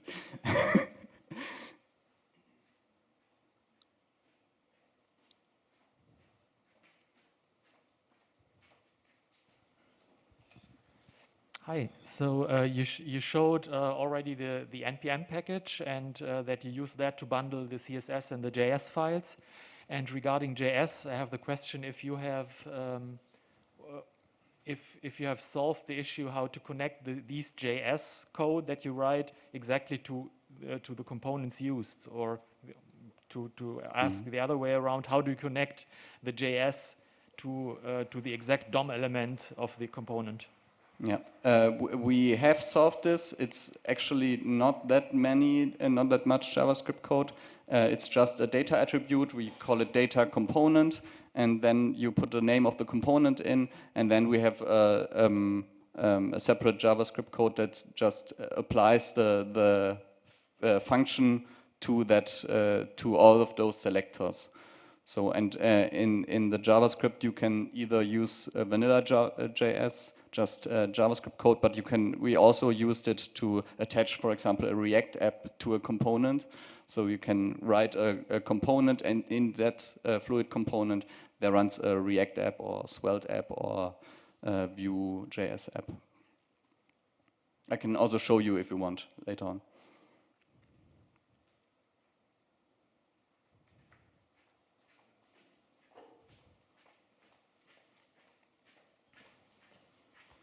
Yeah, hi. Is there anything that can be enhanced in Fluid to aid the development of those components? I would prefer for this extension to not exist, but rather to be part of Fluid. So this would be the end goal, but I think at the moment it's not really possible. So this solution was just a more easier way without dealing with this whole Fluid thing. There was a prototype from Klaus Due, Fluid 3, but I don't think it will be continued. But it dealt with similar things, so it implemented all these component aspects in Fluid. And I think it would, of course, it would be faster then if you think about this right from the beginning, from developing the templating language, that this should be a feature. But yeah, it works fine. So as long as not too much things change in Fluid, which I don't think will in the next time, it should be okay.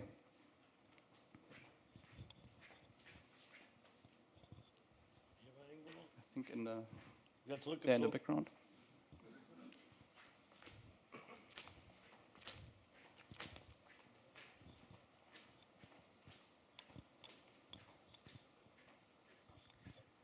Are there any plans to make your extension verified?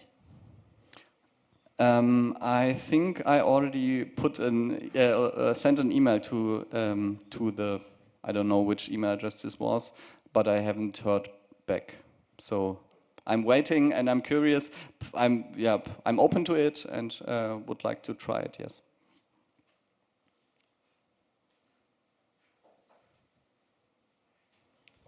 How do you deal with auto-completion? You can generate the schema files for the XML, but in PHP Storm, do you use a plugin also for Fluid auto-completion, or use straight access the validation? I personally don't use PHP Storm, so I'm not the best one to judge with that, but it just works similar to the Fluid autocomplete XML file. It just generates the same structure. So it should work similar to that.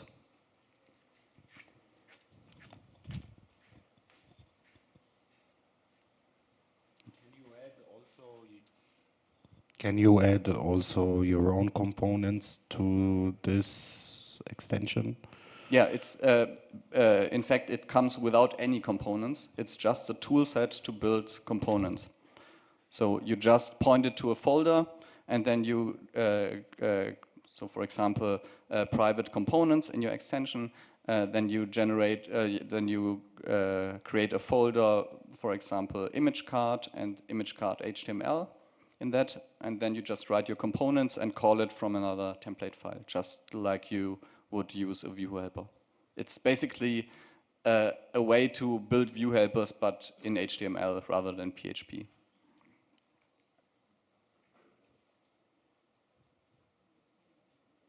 Any more questions? There's one more. You have to walk a lot.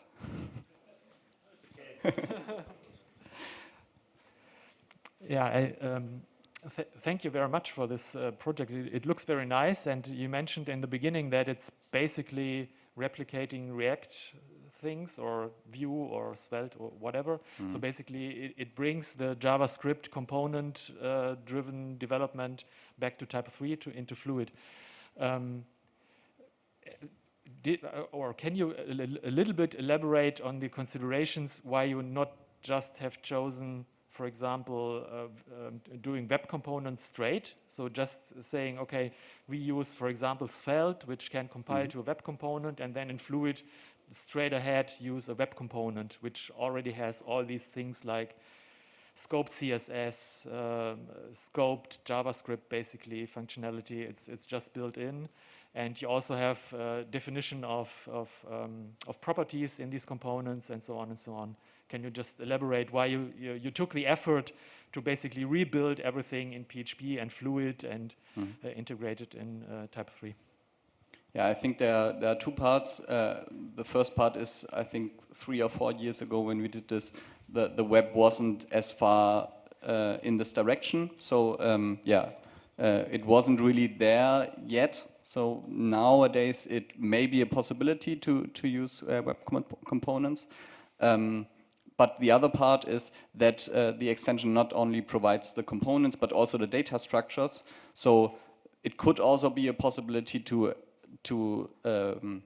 extract this from the extension and just build an extension, or maybe also the core should provide this general data structures, for example, for an image, because usually in our case we just wrap classes around classes around classes, or objects around objects, just to fit all of this stuff together. The core, especially the image view helper, which is quite horrible from an API perspective, because it just takes everything but in different parameters, sometimes not, and it's just crazy. So it would be nice from the core to provide some data structures in this direction, but since it didn't, we included it in the extension. We could make it a project on the coding night, especially that. Of course, yeah. Any further questions? Okay, then I will show you the slide with all the links and stuff. So there's a Slack channel which you can join if you want. There's also a small website we actually just relaunched yesterday, which also contains a link to this slides already. And if you want, you can contact me via email or via Slack. And please let me know if you use it in your projects, because in the moment it's quite a black box. We don't know if anyone else uses it. We use it in all our projects and it works great, but it would be nice to hear some feedback. Even if you tried it and didn't want to use it, it would be nice if you could get back to me. Thank you.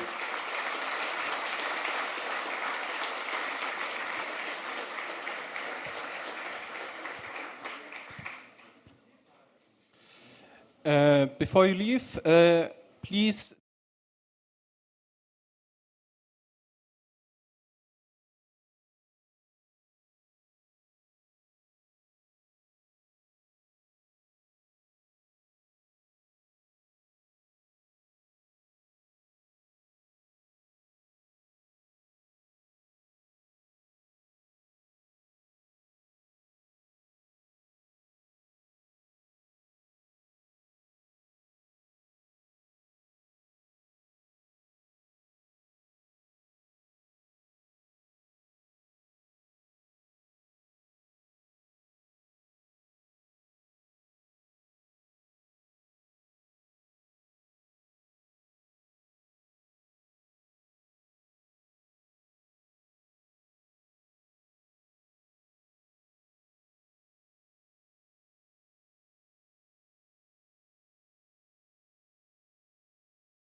So, wir sind live.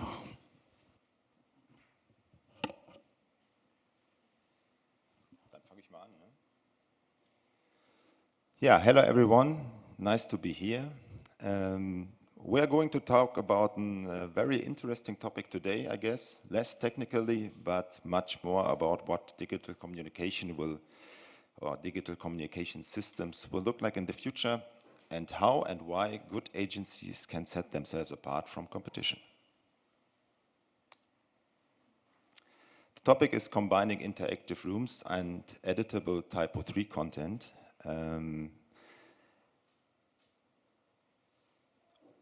We see an active client project today. I cannot show everything because some things are confidential, but we have made some videos and show you the front end of the TYPO3 system and the back end as well. Some words about myself. My name is Daniel Waschlewski. I'm 30 years old. On Monday I will be 38 years old. And I'm working in the digital industry or agency business for more than 10 years. In Cologne, Gladbach and Vienna, I worked for Adesso Experience in Cologne, for Team WFP and WFP2, so does Benjamin Kott as well. I have a degree in business administration and I'm a part-time lecturer for e-commerce and strategic business management at the Hochschule Fresenius in Düsseldorf. So, enough from me. Let's take a dive into the project with a short video. And maybe you ask yourself, what has this in common with the TYPO3 system?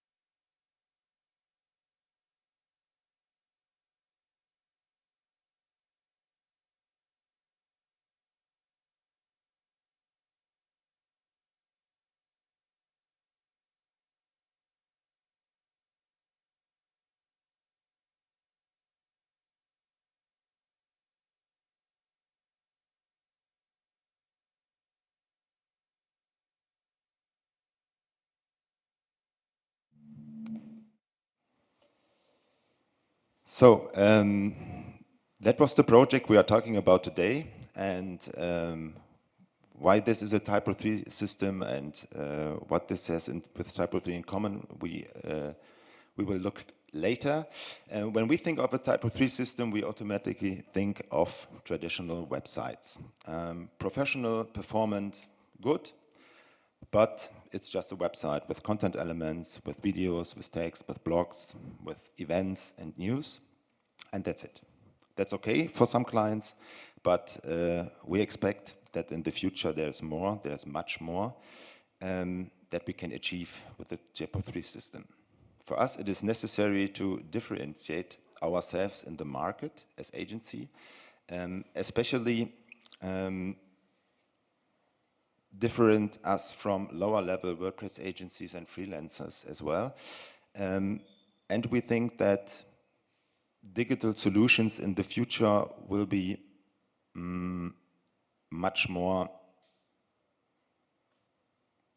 the technical demand will increase enormously. So a TYPO3 system goes along with that and is fully adjustable if you can do this, and configurable, and offers many possibilities to create innovative digital solutions. So the bread and butter business for us is traditional TYPO3 website development. We serve a lot of mid-market B2B clients. Nevertheless, we have already inspired some clients to some new features like progressive web apps, or the new TYPO3 headless system with the TYPO3 headless initiative. We had one of the first headless TYPO3 websites in the world, so we learned on the very early stage much about the system. And then there are some clients that understand the necessary or the demand of some individual and inspiring applications. We call this the TYPO3 entertainment system. It sounds like a bit like a gaming console, but it's much more. So, why is more entertaining essential to the design of digital solutions in the future? Well, there are multiple reasons for this. One of the reasons is a new generation is entering the market, the Generation Z. The Generation Z is one of the first full digital native generations that enters now the employer market. And especially in human resources, addressing Generation Z is very important, and a good and exciting approach is also a competitive advantage. So the Generation Z expects much more from digital solutions than millennials or boomers do. So the demand on innovation, individuality, interactivity, and entertainment will be the success factors for the digital solutions in the future. So why is this a point? So the Generation Z is fresh, self-confident, and digital. They don't know life without the internet. So they have a very short attention span based on the multitude of communication channels they are involved and the notifications they received in every hour. So this makes uncreative and conservative solutions less noticeable. That applies for both, for marketing activities and digital systems as well. The time of bad and underperforming solutions is over. So they grew up with digital market leaders like Amazon, Netflix, TikTok, YouTube, Instagram, and the expectation concerning functionality, UX design, and UI and user experience is very high. But what are creative and technical solutions that can fit into this mindset? How can we convince users?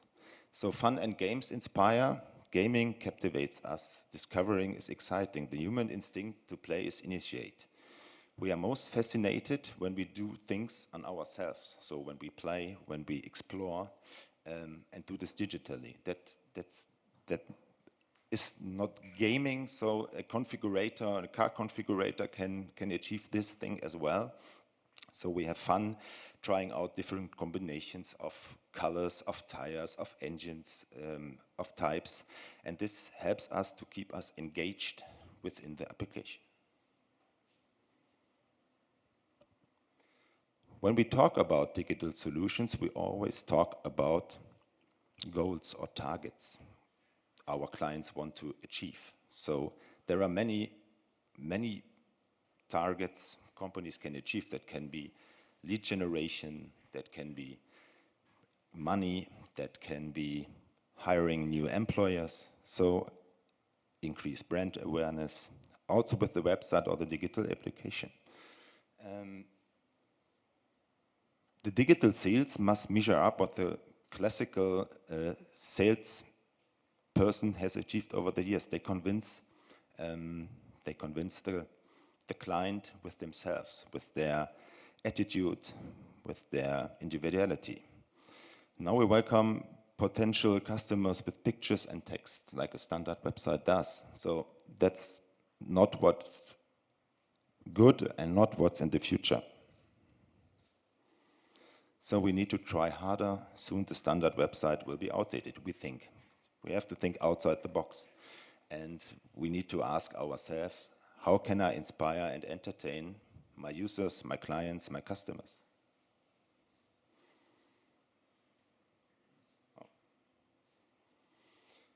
So these requirements were one of the reasons why we developed a digital and interactive roadshow with our client, the Unde Group.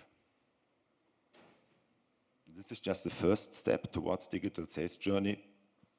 The journey is still long and the possibilities are many, but one step back, the development was driven by the pandemic. On the other hand, the system saves immense costs because you save on travel expenses, sales activities, and much more. You no longer need to be on site by the client. So what we are gonna do now is to take a look at the front end of this TYPO3 system. It's called Virtual Brand Space. It's a digital roadshow. The client works in the car business and drives with these roadshows to huge clients like VW, BMW, Mercedes, and they show new products and fabrics. That was not possible the last 2 years, so we developed this 3D room. It's based on a room that already exists, but not in this way. We have configured it for digital applications. And you can see here, you can navigate through the room. You cannot walk free. You can navigate through this room on different points. Let me take a look.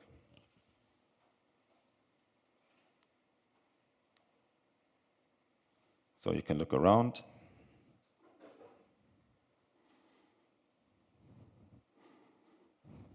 And you can move to different, we call it rooms. So you entered a room, and this is a 3D cube, so you can always look around. And at some point, we have created some hotspots. That's a TYPO3 extension.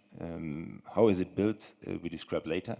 So, and on these hotspots is TYPO3 content behind. So that's the point where the TYPO3 renders content from a TYPO3 system that can be edited by the owner group.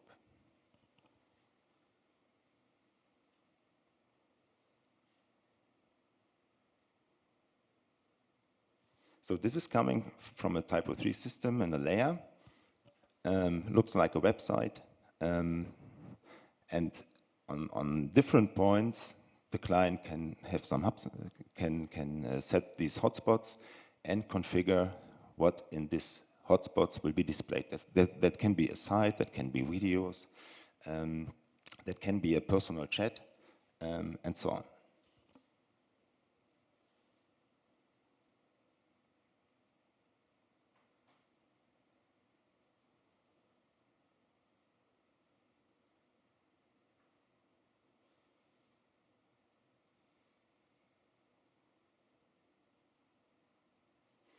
So this is the front end. That what I can show you. We have another screen for the back end.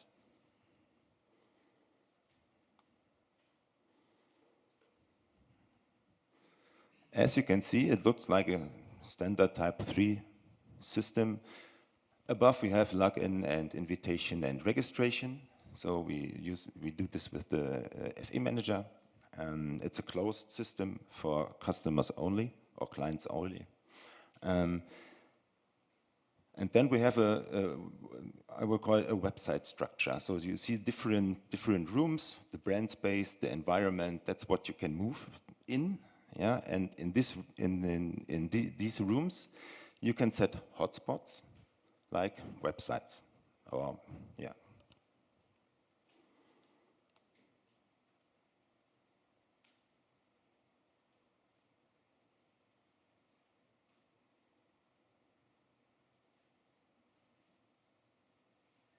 So normal content elements, as all users know.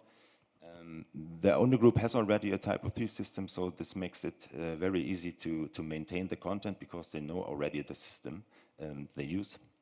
And you can set some specific content elements like text and images, text, media, image gallery, accordions as well, and easily maintain.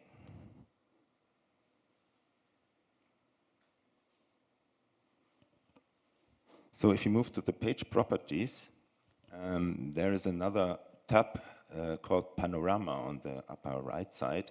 And there you can configure some things that depend on the 3D rendering. So you can set the hotspot. It's a cube, so we have X, Y, and Z. The content creator can look these measures up in the front end, so they can set a point, and there is the hotspot. So X, Y, and Z, and then we place the hotspot that is clickable. So we can add a panorama view, we can add another ambient audio file if we want to. We can open an info spot on load. If you have several info spots in one room, you can set one on default that is open.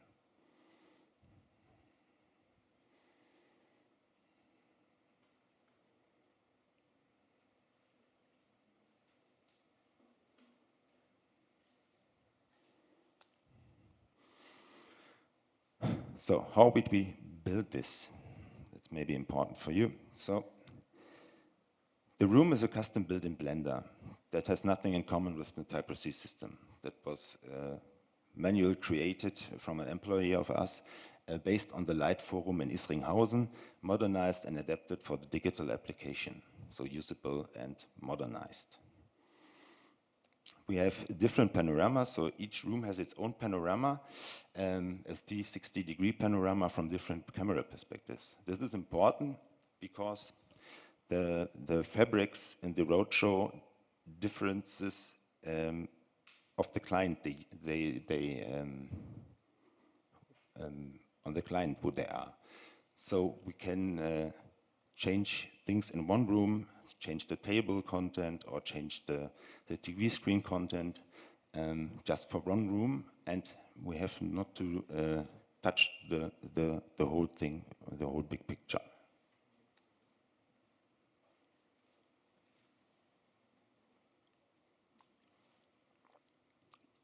We've chosen PanoLens.js as a framework. It's based on 3GS.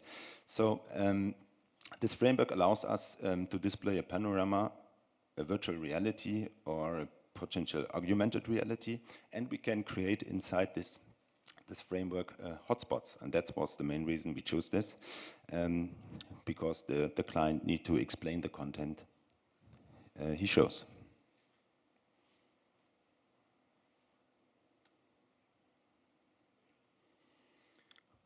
Furthermore, we developed a custom TYPO3 extension that editors can place hotspots and in the TYPO3 backend. And these hotspots trigger an overlay containing the website elements as they wish. So this makes it very easy for the customer.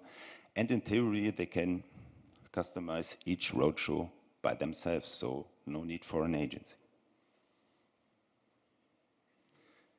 A system for chosen users. We solve the authentication progress and invitation management with the FE manager. So users receive an invitation through the system and can register. So there's also an upload function for editors to import the existing customer files. And now, that's it. Do you have any questions? Wir müssen, glaube ich, auf das Mikro warten. Where's the question? Sorry. Could you explain a little bit how you manage to integrate 3JS with Blender? I'm not the developer of this project, so that could be hard for me. Basically, it's not a whole room we import. We import 5 different views inside this project. So the user can upload, or we can upload in the TYPO3 backend 360 rooms for each room, and that gives a whole picture. And 3JS make it move actually to inside. Yes, we already tried out with the Unreal Tournament 4 engine so that you can move through this. This also works, even with the TYPO3, but it's much more work.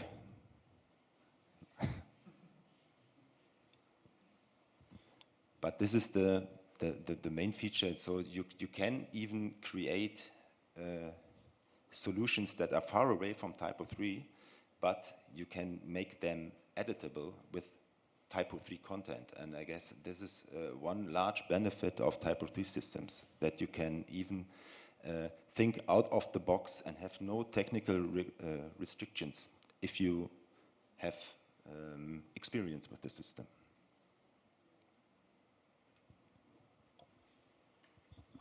How does the editor know where the coordinates are? Yes.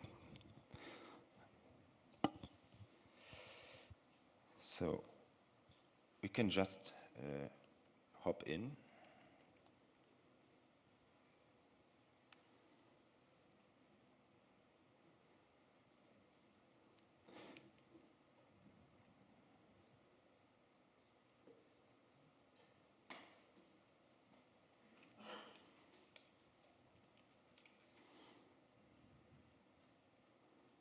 You will be greeted with a video of the client if you open this engine.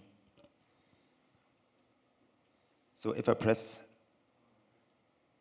you see the coordinates on the upper right side. So the mouse shows me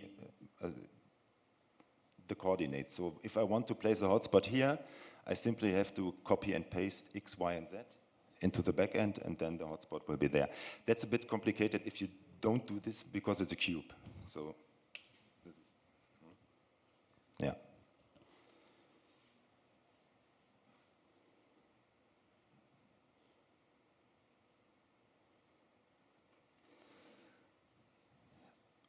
You can even place some 3D objects in this room, like these guys, this guy or this woman, but it's not.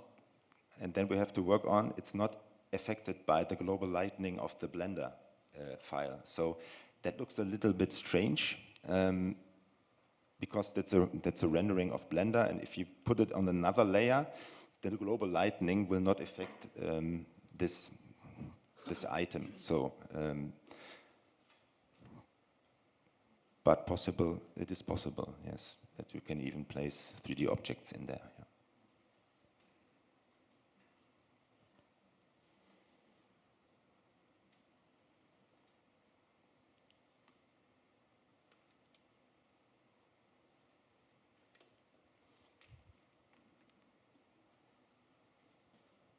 Looks like a normal website. This is the login and invitation progress. So now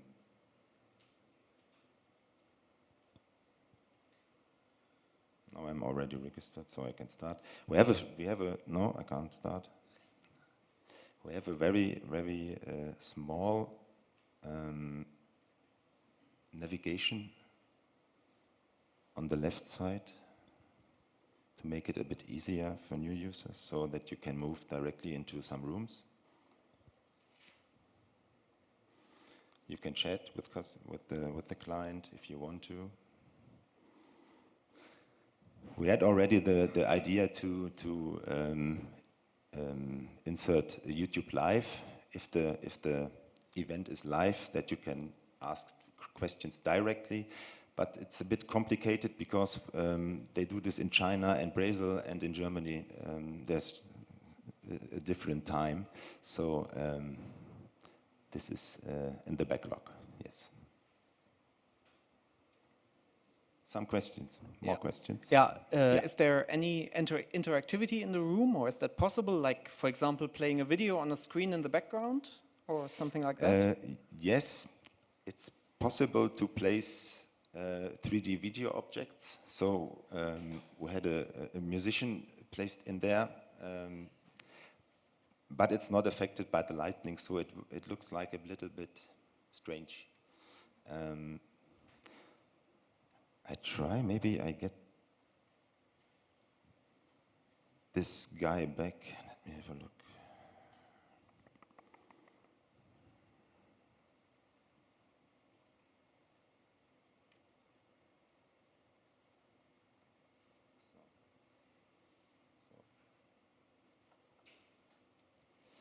So this is, you can add the movement spots And the 3D seat we have here, okay, I can try to open it.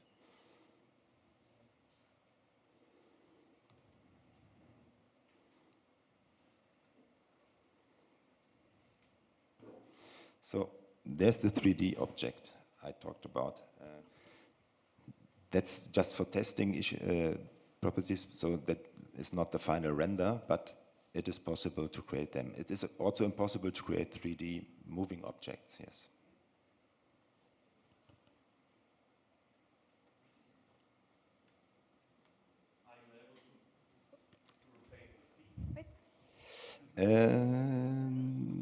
Is it possible to rotate the seat? Yeah, it's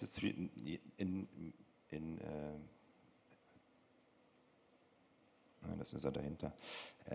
Not in the system, no. You need to do this in Blender then, yes. Okay.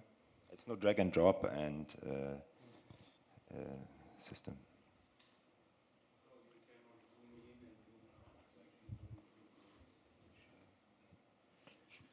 You cannot zoom in and out of the model? Yeah, it's usually you can just scroll in and out with the mouse and then you can... Yes, you can move on some points, yes.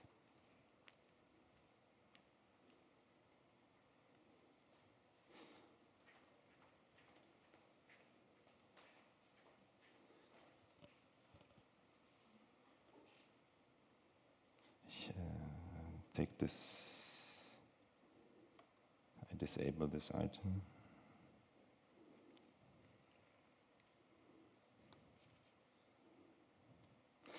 So the main requirement for the client was to get a maintainable system that they can use on various roadshows.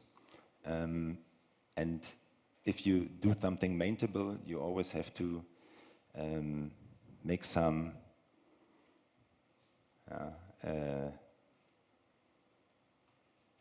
you cannot be fully creative because the need for creators is to maintain this website. So if we focused on placing 3D objects inside this TYPO3, the editors must, it's complicated for the editors because they can't render 3D objects and the placing of 3D objects is maybe not that easy. So the focus... Possible is everything, sure. I'm sorry, I just wanted to say that it's probably a reason of budget because, always, yes. Well, I guess we all agree that everything is possible, but someone has to pay the price for that. And if the budget is... That's because it's not an Unreal Tournament engine. So yes, yeah. For example, it would be cool. Of course. But this is possible. So technically, it's possible to do this if you find a client that pays for it. So, but that's not the point of this presentation. The presentation is we are here to show you that beside the classical website development and beside headless projects and progressive web apps, there is much more that you can achieve with the TYPO3 system if you think outside the box. So technically, this is not very much complicated. So if you know how to deal with Blender and you know how to deal with these with the framework, then it's not that hard to set up this thing. If you want to do this in Unreal Tournament Engine 4, maybe that's quite hard. But it's a very easy system in the background, and very easy for editors that know already TYPO3, and that's the main reason here.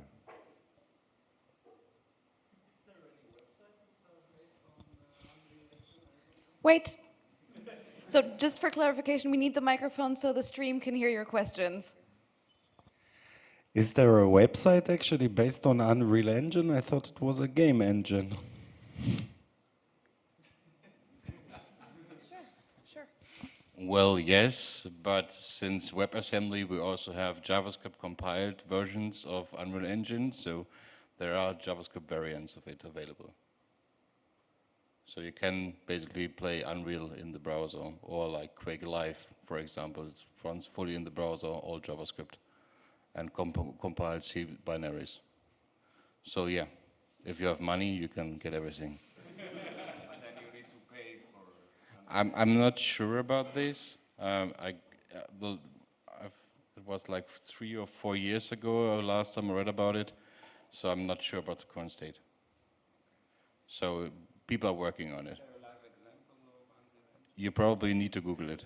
So if you need a live example, just Google for it. There will be probably some experimental features where you need to run Chrome Canary or Firefox Nightly or Safari Tech Preview, but I guess you will find something. We have one more question over here. Is this project mobile ready? No. Does it work mobile? Okay. No, this does not work mobile, no. Did you have any experience, or did you make any experience in mobile applications with Blender? Yes, that was no point in this project, so we don't focus the mobile version because you cannot move through this. It would be great if it's augmented reality or 3D where you can move through this thing, but that's also a part of the budget behind some projects. So this is on a very early stage. So, but there are many possibilities to copy this project into other mindsets. Maybe you can walk through factories to show the clients your machines, your progress, how you build something up. You can use this for employer branding to gain new employers, to show them the offices. And if you make this movable, so there will be a great experience, what the Generation Z would love. So the interactivity is something that is becoming more and more important when we talk about digital solutions, so websites and digital solutions. Yeah.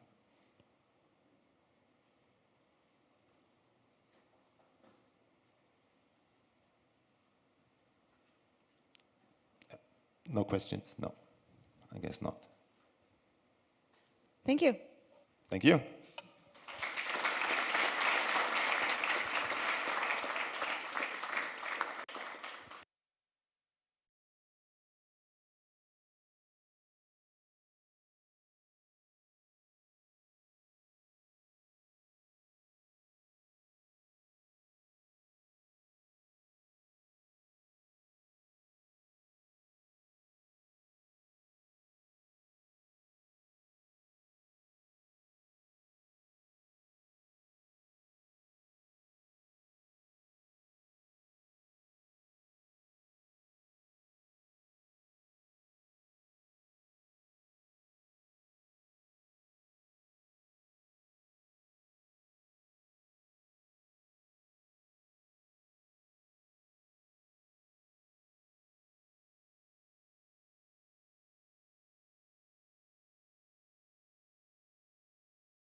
Und wir sind live. Hi, and welcome to my talk about the future of content creation in TYPO3. My name is Lidia, but you maybe know me as Liddy, and I'm from the Structured Content Initiative you might have heard of. If not, I will give a short explanation. So, like I said, first, Structured Content Initiative, what is it? What do we do? Secondly, I want to talk about the current state of content elements in TYPO3. And then we'll have a look at how the future might look like. The Structured Content Initiative was founded in 2019. And our goals are to improve the UX for editors and in content creation, and to ease up the registration or definition process for content elements for integrators. Today we're focusing on the integrators part. So this is our team. We have two categories of people. We have the active members who actually work on the concepts and do the stuff. And we have some supporters that we take for consulting. If we have technical questions, how do we do that the right way? How do we do it the core way? Accessibility and so on. So you see we work very closely with the UX team, with the core team, with the accessibility team. So, content elements in TYPO3. What's the current state? This is a quote we used in our presentations about a topic I will come later today on. While we were discussing content elements definition in TYPO3 and how it's done now, so you see it can be very hard, especially for beginners, to actually create such a small thing as a content element or define such a small thing as a content element. You have to learn PHP, especially TCA, which is TYPO3 specific. You need TypoScript, tsconfig, also TYPO3 specific, then templating, language files, and so on. So a lot of stuff, especially for new people to get into TYPO3, to do easy stuff. So now the core content elements are shipped by Fluid Style Content. And the current state of it is that you have a lot of fields in the TT content table. For the admin users, they are all visible by default. Of course, you can configure in the permissions which fields your editors see, but you have to do additional stuff if you want to hide some of those fields. And some of those fields don't have handling for it. You have to define it yourself. And so there are some defaults, but not everything is predefined for you. So you have to think about it and customize it. There is no current future strategy for fluid style content. There were a lot of discussions, but there is no plan. And yes, so we started thinking about what we will do. So especially you see fluid style content is kind of historically evolved in the core. So the stuff you need for fluid style content is actually shipped by 3 extensions. So you have the fluid style content extension itself, which defines the basic rendering in TypoScript, the lib.content element, the rendering definition per C-type, also the template paths and partial paths, layout paths, and so on. And in X frontend, you have the necessary TT content fields for fluid style content, and the C-type definitions in TCA.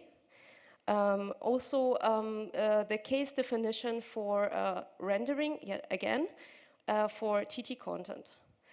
And at last, in the X backend, you have the definition for the backend preview. So 3 extensions somehow linked together It's very, everything very divided, not really good for handling or for getting to know how content elements in TYPO3 work.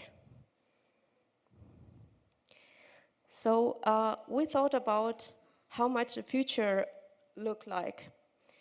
And therefore, I first want to introduce to you two solutions that exist. The first one is the mask extension. I think a lot of you know mask. Please raise your hand, who knows the mask extension? And who uses it in production?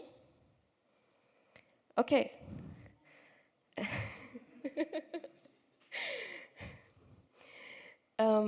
Please no booing.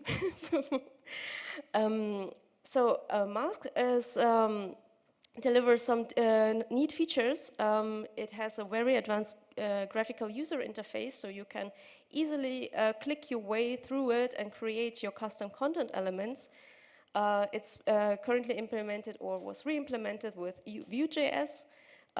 It is well known, has a lot of installations, is a verified extension, compatible with the latest LTS and PHP version, and stores data by extending TT content like you would do when you would define content elements the native way by writing everything yourself.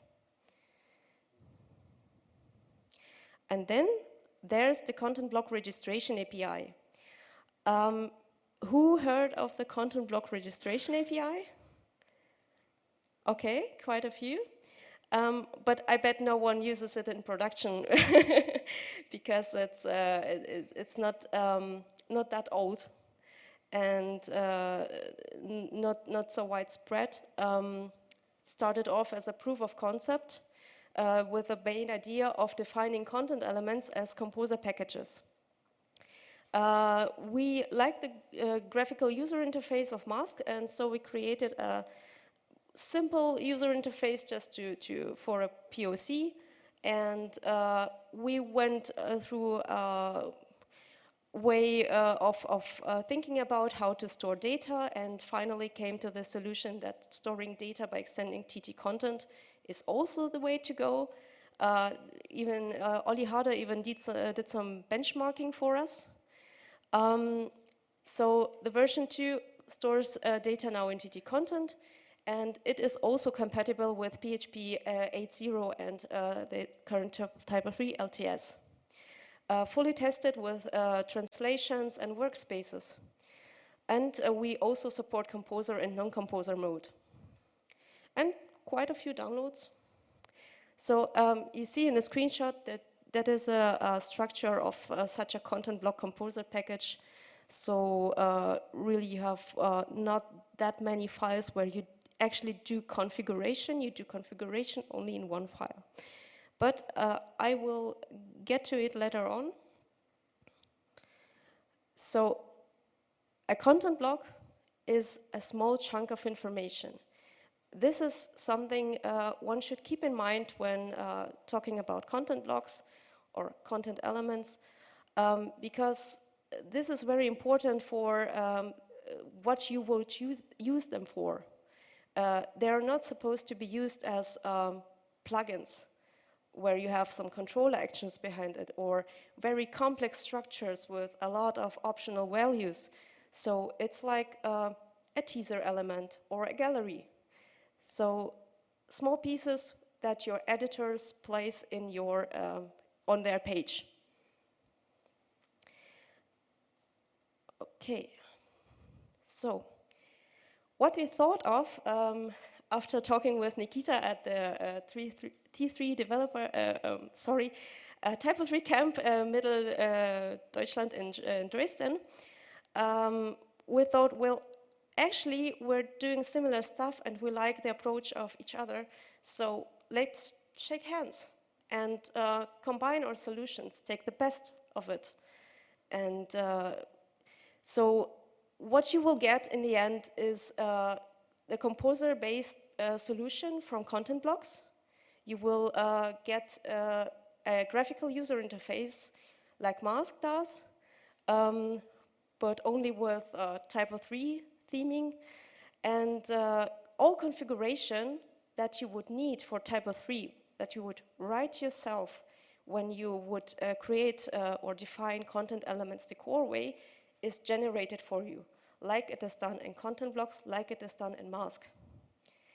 So, all configuration you actually need to do is done in a simple editing interface YAML file. Well, you have specified types you use to define fields. So you, with a minimum amount of information, you can generate fields that for user input. And the goal is to make it all self-explanatory. The advantages of this approach are, of course, to simplify the registration process. There is not much very TYPO3 specific in such a composer content block package, because yeah, you have to use you have to know Fluid, okay, but a lot of front-end developers who are working with TYPO3 know Fluid, and this is, well, I started as a front-end developer, so my getting into Fluid was not very hard. You have YAML. YAML also is known by front-end editors. It's cross-platform, widely known, some XLF files, icons, that's it. No TYPO3 specific architecture or stuff like TypoScript. So the beginners can easily start with content blocks and can decide whether they want to code the composer package themselves or to click their way through like they do with mask. Also, one advantage is that the content blocks registration API approach uses a lot of TYPO3 APIs under the hood. So it would be a stable solution over coming TYPO3 versions, because everything that happens in TYPO3, even if it's breaking for registration, is handled under the hood. So you won't notice it as an integrator. How do we want to achieve this? Phase one would be, of course, a long-term goal would be to get rid of fluid style content.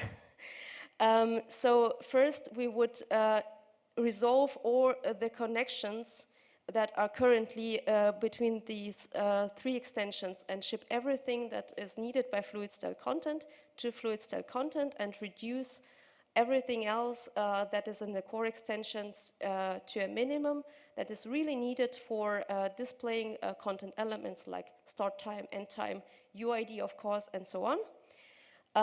Then we want to resolve the issue with the header field that is not only used to displaying headers in the front end or in the backend preview, but also, for instance, for the TYPO3 internal search or the identification in the list module. So maybe some of you noticed if you don't define a header and then you try to search for content and some of your search words are found in a body text field, but you haven't defined a header, you get no title or simply empty stuff. This is something that bugs us that we want to change, so you will get a new field that will be only for TYPO3 backend stuff, only for editors, and it kind of will be mandatory, so you can define it, but if you don't, it will be generated, like slugs. And yes, of course, we want to introduce the content blocks as a system extension.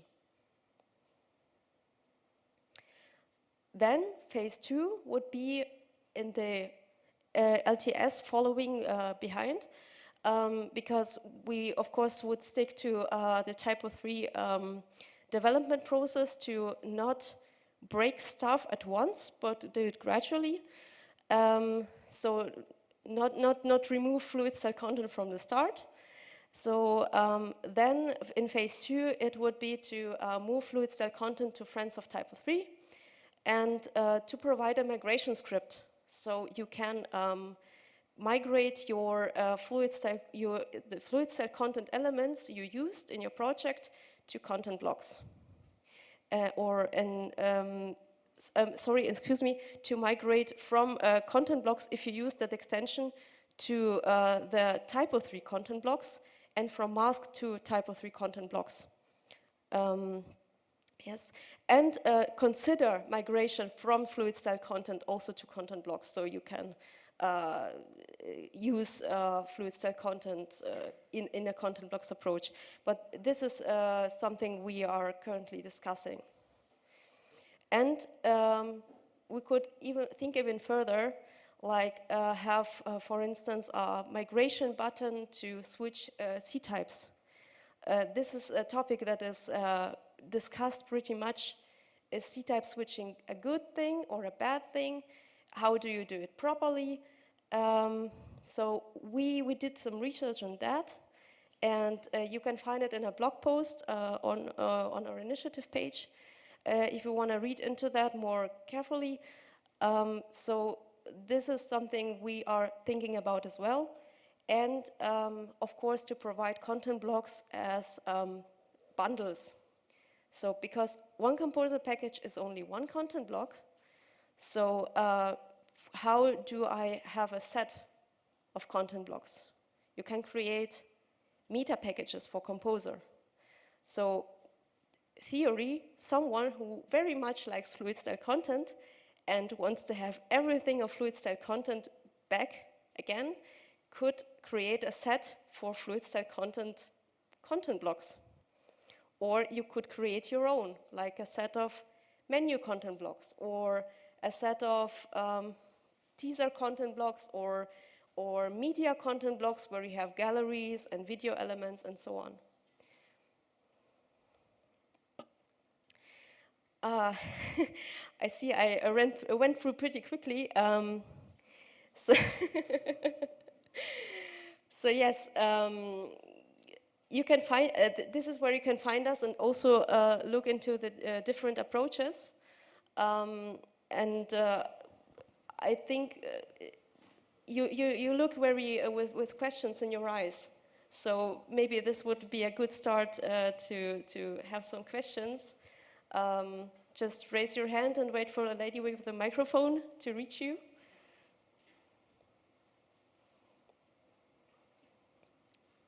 Yes, here in the front. Wait. Good waiting. Thank you for your talk. I'm curious about asset management, like local CSS, SCSS, JavaScript assets, local, or no, not local, specific to the element. Yes, as you can see here in the structure, each content block also ships its JavaScript and CSS. So it's all very local to the content block, and we use the advantage of the asset collector to provide all the assets the content block needs to it, and also to reduce redundancies. We have also, at the current state of content blocks, we have also a custom data processor that is registered by default, that takes all of your fields and puts it to the template, and also processes images. If you have defined an image field, for instance, for your content block teaser, then you will already get the image object there. You don't need to define a data processor, because it should be a good habit if you define an image field to get the image. Thank you.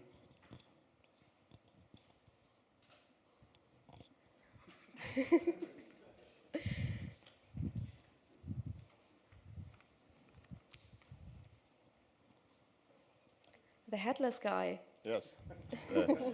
So do you plan to have some kind of other output than HTML?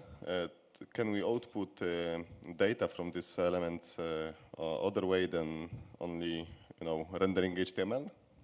In theory, yes. We don't rely on fluid style content for the rendering. So one could adjust this and render the data as a JSON array, for instance. It shouldn't be a big of a problem because this content block data processor, what it does is, by default, in a content element with fluid style content, you will get a data array with all the TT content fields, like raw data output. And you need data processors for images and so on, like I explained before. And this content block data processor looks through your editing interface YAML and parses those fields separately, so you get another array, especially for your content block, where you have only the necessary data of the content block for your front-end output. So you don't have to go over this huge data array anymore and do stuff yourself. So in theory, you could just take this array and convert it to JSON.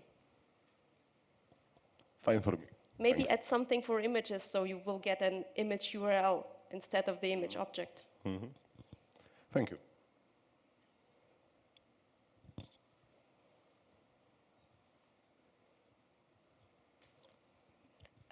If you want to read more about the content blocks approach and what research we did, what mechanisms are hiding behind it, we have documentation in RST format.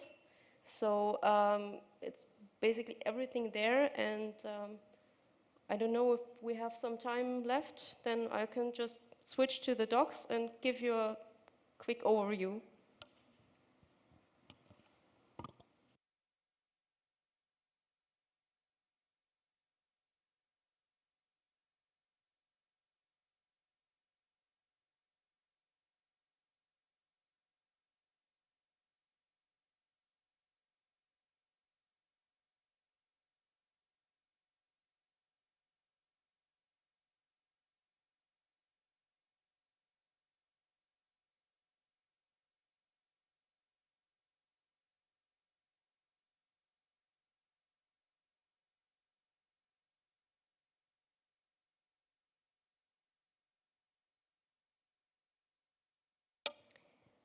Okay, so it's a little hard to, okay.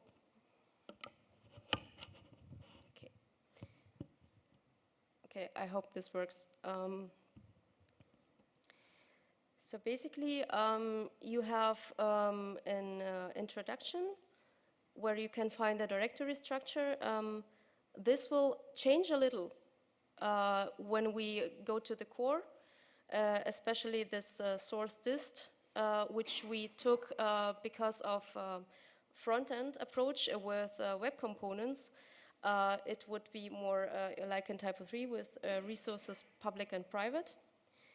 And there you see which files are really mandatory and which actually are created by a generator.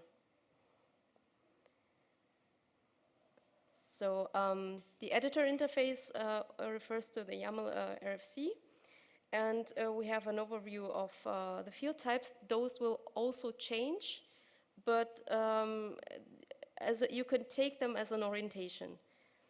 So we will exchange with the plans for TCA refactoring, of course. There you can also find variants of data storage, which we discussed just for if you're interested in stuff like that. And take a look of the processes that happen. So we use the approach of facet pattern to generate all this stuff, to say it in short. And for the integrators, you here have all the types, definitions. So, for instance, you wouldn't define an input type, and then you would have to specify that it is an email by the validation. You just have a field type image, or like specific for telephone and URL. TCA is currently moving in the same direction.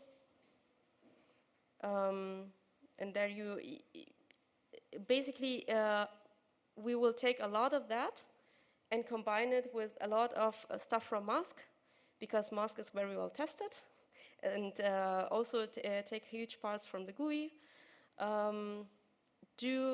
take the best from both worlds and combine them and bring it to the core.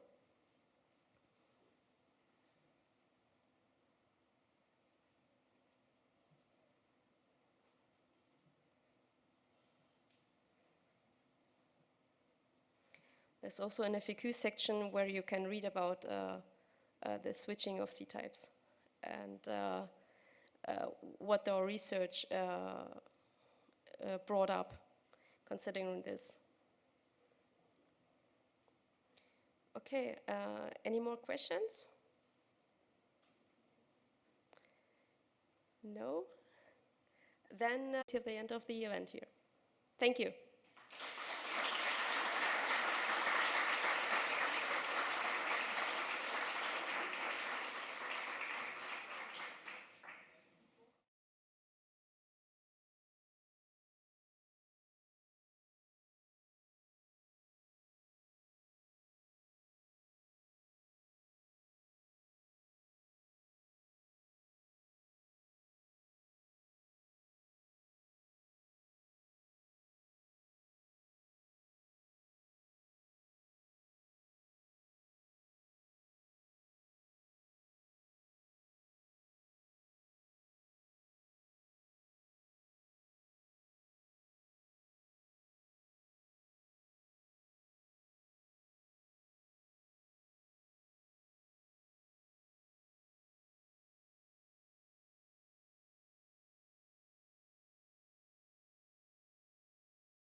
Ladies and gentlemen, please welcome the one and only Benni Mack.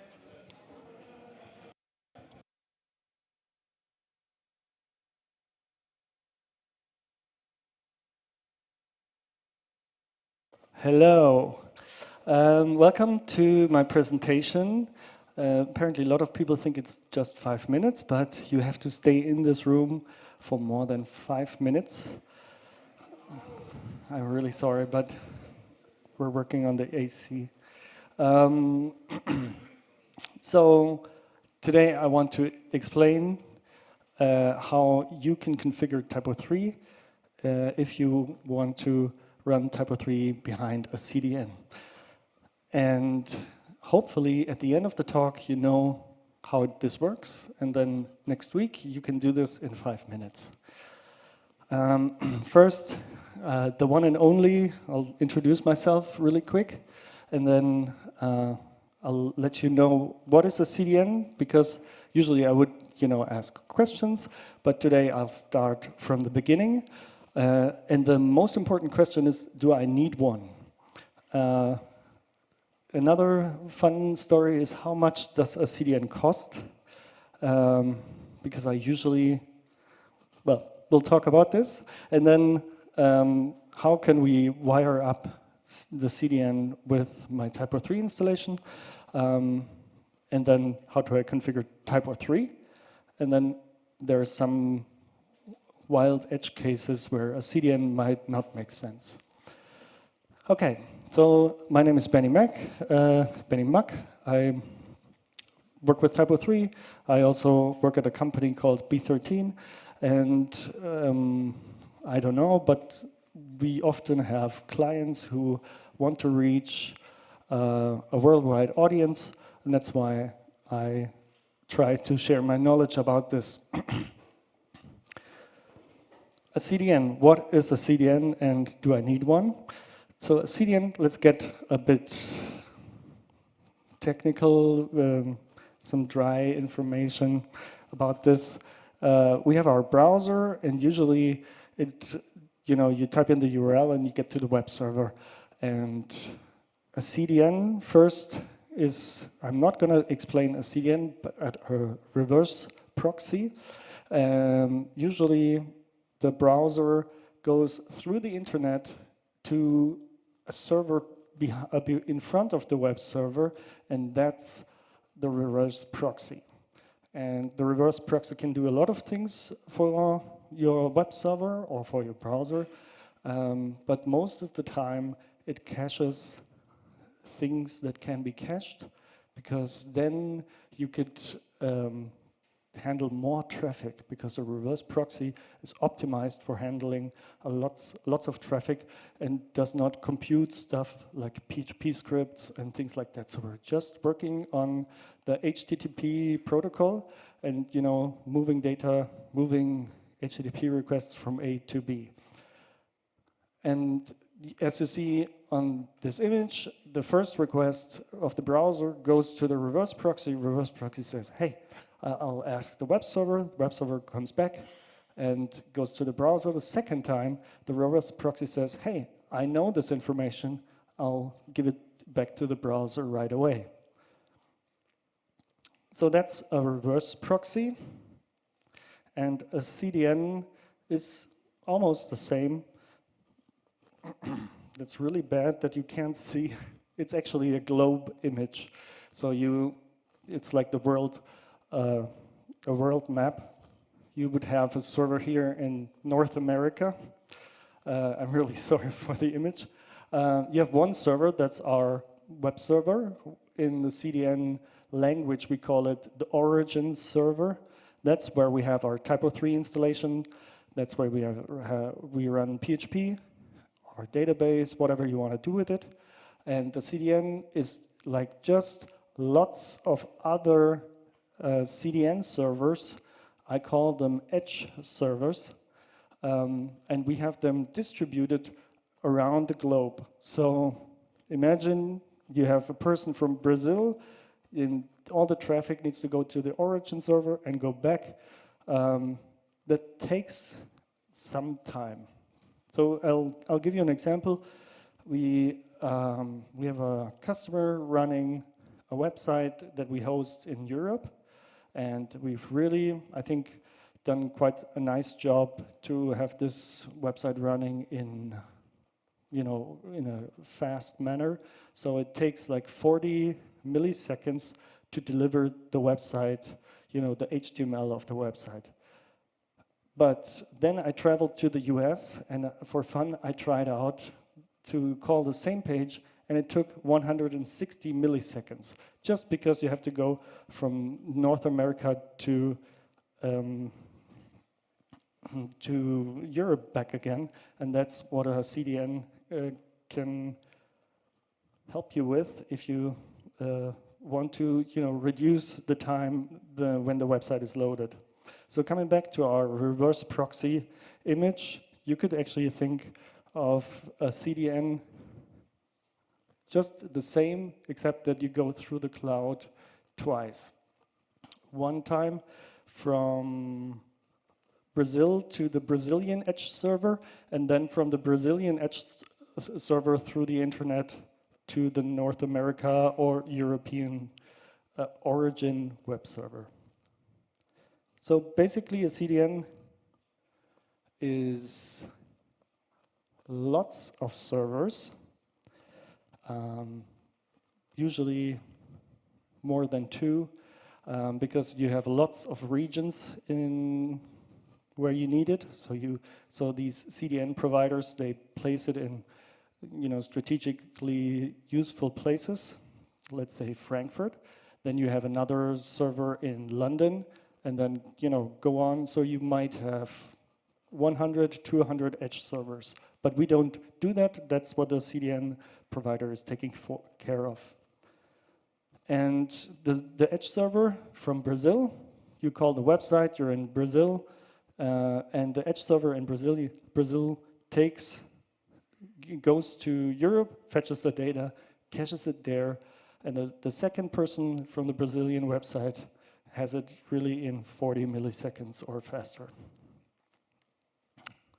Okay, that's a CDN.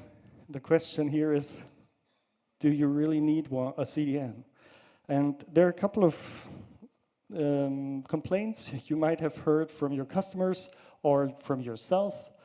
My website is slow. Hey, I run an intranet for a government in Germany. My backend is slow. My friend says everyone has a CDN these days. Or some of my customers say nobody can touch my data. So if you have one of these main reasons, I don't think a CDN is the right tool or the right solution for your problems. But if you have a problem like I want to reach visitors globally because I have a website that's interesting for everyone in the world, then a CDN might be useful. There are examples where you don't want to reach visitors globally. An example would be one of our customers who only sells stuff in Germany. So nobody cares around the world in Malaysia if the website is fast or slow. But if you care about the people in Malaysia for your website, CDN might be the right tool. Also, if you have a large infrastructure, because you have lots of traffic, and the IT guys from the IT department, they're like, yeah, we'll just add another 10 servers and then your TYPO3 will be faster again. And then they do this, and it's still not faster. A CDN might be a solution to save costs in your infrastructure because the edge servers take care of the traffic. It's also good if you have a lot of money, but not a lot of people who maintains a Rechenzentrum, a data center to deal with that. But also, a CDN is not always the solution if you have these problems, because there are other solutions like Varnish. Varnish cache or a static file cache can speed up your website as well. So I'll go back to this slide. That's the CDN slide. If you just go with this, you could exchange names. So let's say that's my Apache server.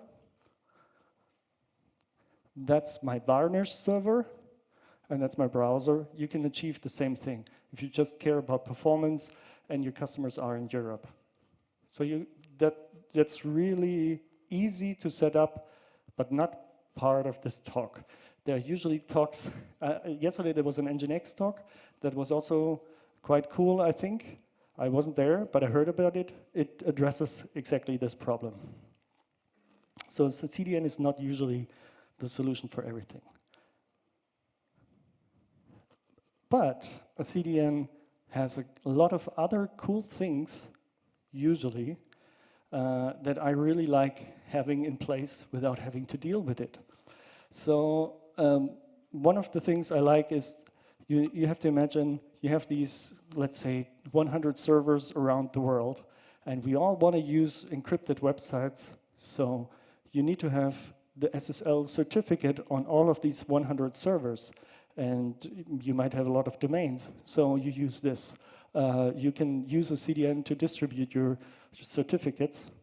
It's also nice if you have a website that is hacked from people from China, which also happened to us, and the CDN can actually detect that and block them, and you don't even need to worry about it anymore. So it's really cool to have a web application firewall in place and additional security measurements. And you don't need to be the specialist for everything because they take care of this.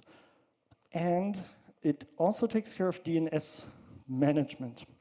And that's quite an important part because I will tell you how to set up a CDN or to set up TYPO3 with a CDN, but not how to set up a CDN. Because that's when you go to the website, you buy something and you click, click, click, and then you need to configure your domains. And then you need to hand over the domains to this cloud DNS provider, to the CDN provider. Because how good is the whole, I have to go back to this screen. How good, so it's the globe again. If this person in Brazil wants to find out, TYPO3.org, it first needs to resolve the IP address. And the IP address, this whole resolving part is DNS. So first, I have to check what IP address should be TYPO3.org. And so this person needs to connect to Germany or Europe again, and that's slow. And that's why a CDN provider takes care of the DNS settings as well. So there, I have one slide here. My previous estimations on projects I've used with quite some CDN providers were quite high if you have regular hosting. So it's not for everyone because the costs are between €0 and €5,000 per month and per domain. So I have one project where you have 4 domains and they pay actually per domain quite some money. And well, you think that's a lot of money, it is, but they offer quite good service. And I'll give you a couple of examples why that's good. There's actually one other point missing. You also have a CDN feature that's common that's optimizing your images. So you all know the JPEG quality settings or WebP. And a CDN takes care of delivering the best image from the edge servers right away without converting everything on your server. So they do this, at an extra cost, of course, but you don't have to deal with this stuff also. And same goes with any kind of media. So let's say videos. And you think a bit further, maybe 1 or 2 people have ever heard of ARD and ZDF Mediathek? Yes, they have a CDN because their servers cannot handle all the traffic because 10 million people want to watch soccer. And what they do is they just load everything off to Akamai, to one of a CDN provider, and have them handle it. So that's doable, and that's why most of their stuff is really stable, reliable, and seldomly offline. And I think they will pay a bit more than 5,000 euros per month, but that depends on the traffic. So there are a couple of CDN providers. You can't buy a CDN at Amazon, but actually you can at AWS. It's called CloudFront. That's maybe common. These are most of the things I've worked with. As mentioned, Akamai. Microsoft has in their cloud infrastructure a CDN. Amazon has one, Google Cloud has one. Then there are other ones like Fastly and Cloudflare, and and also Myra Cloud. Myra Cloud is a German product, and they're really happy because it's a German company, and that's really good for people who really care about GDPR, and that's when you might want to consider Myra Cloud, but you can imagine that it's not for free. I like Cloudflare for regular websites because Cloudflare has a free tier, but also the non-free tier, whatever business plan or pro plan, is 20 euros and it's flat. Most of the other systems pay as you go, so the more traffic you have, the more you have to pay.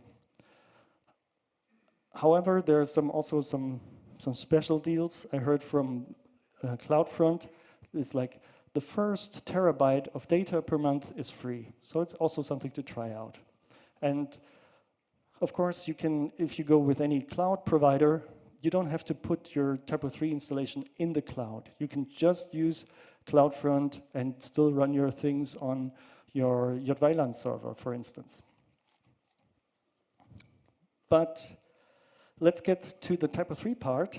I hope you understood the basic principles.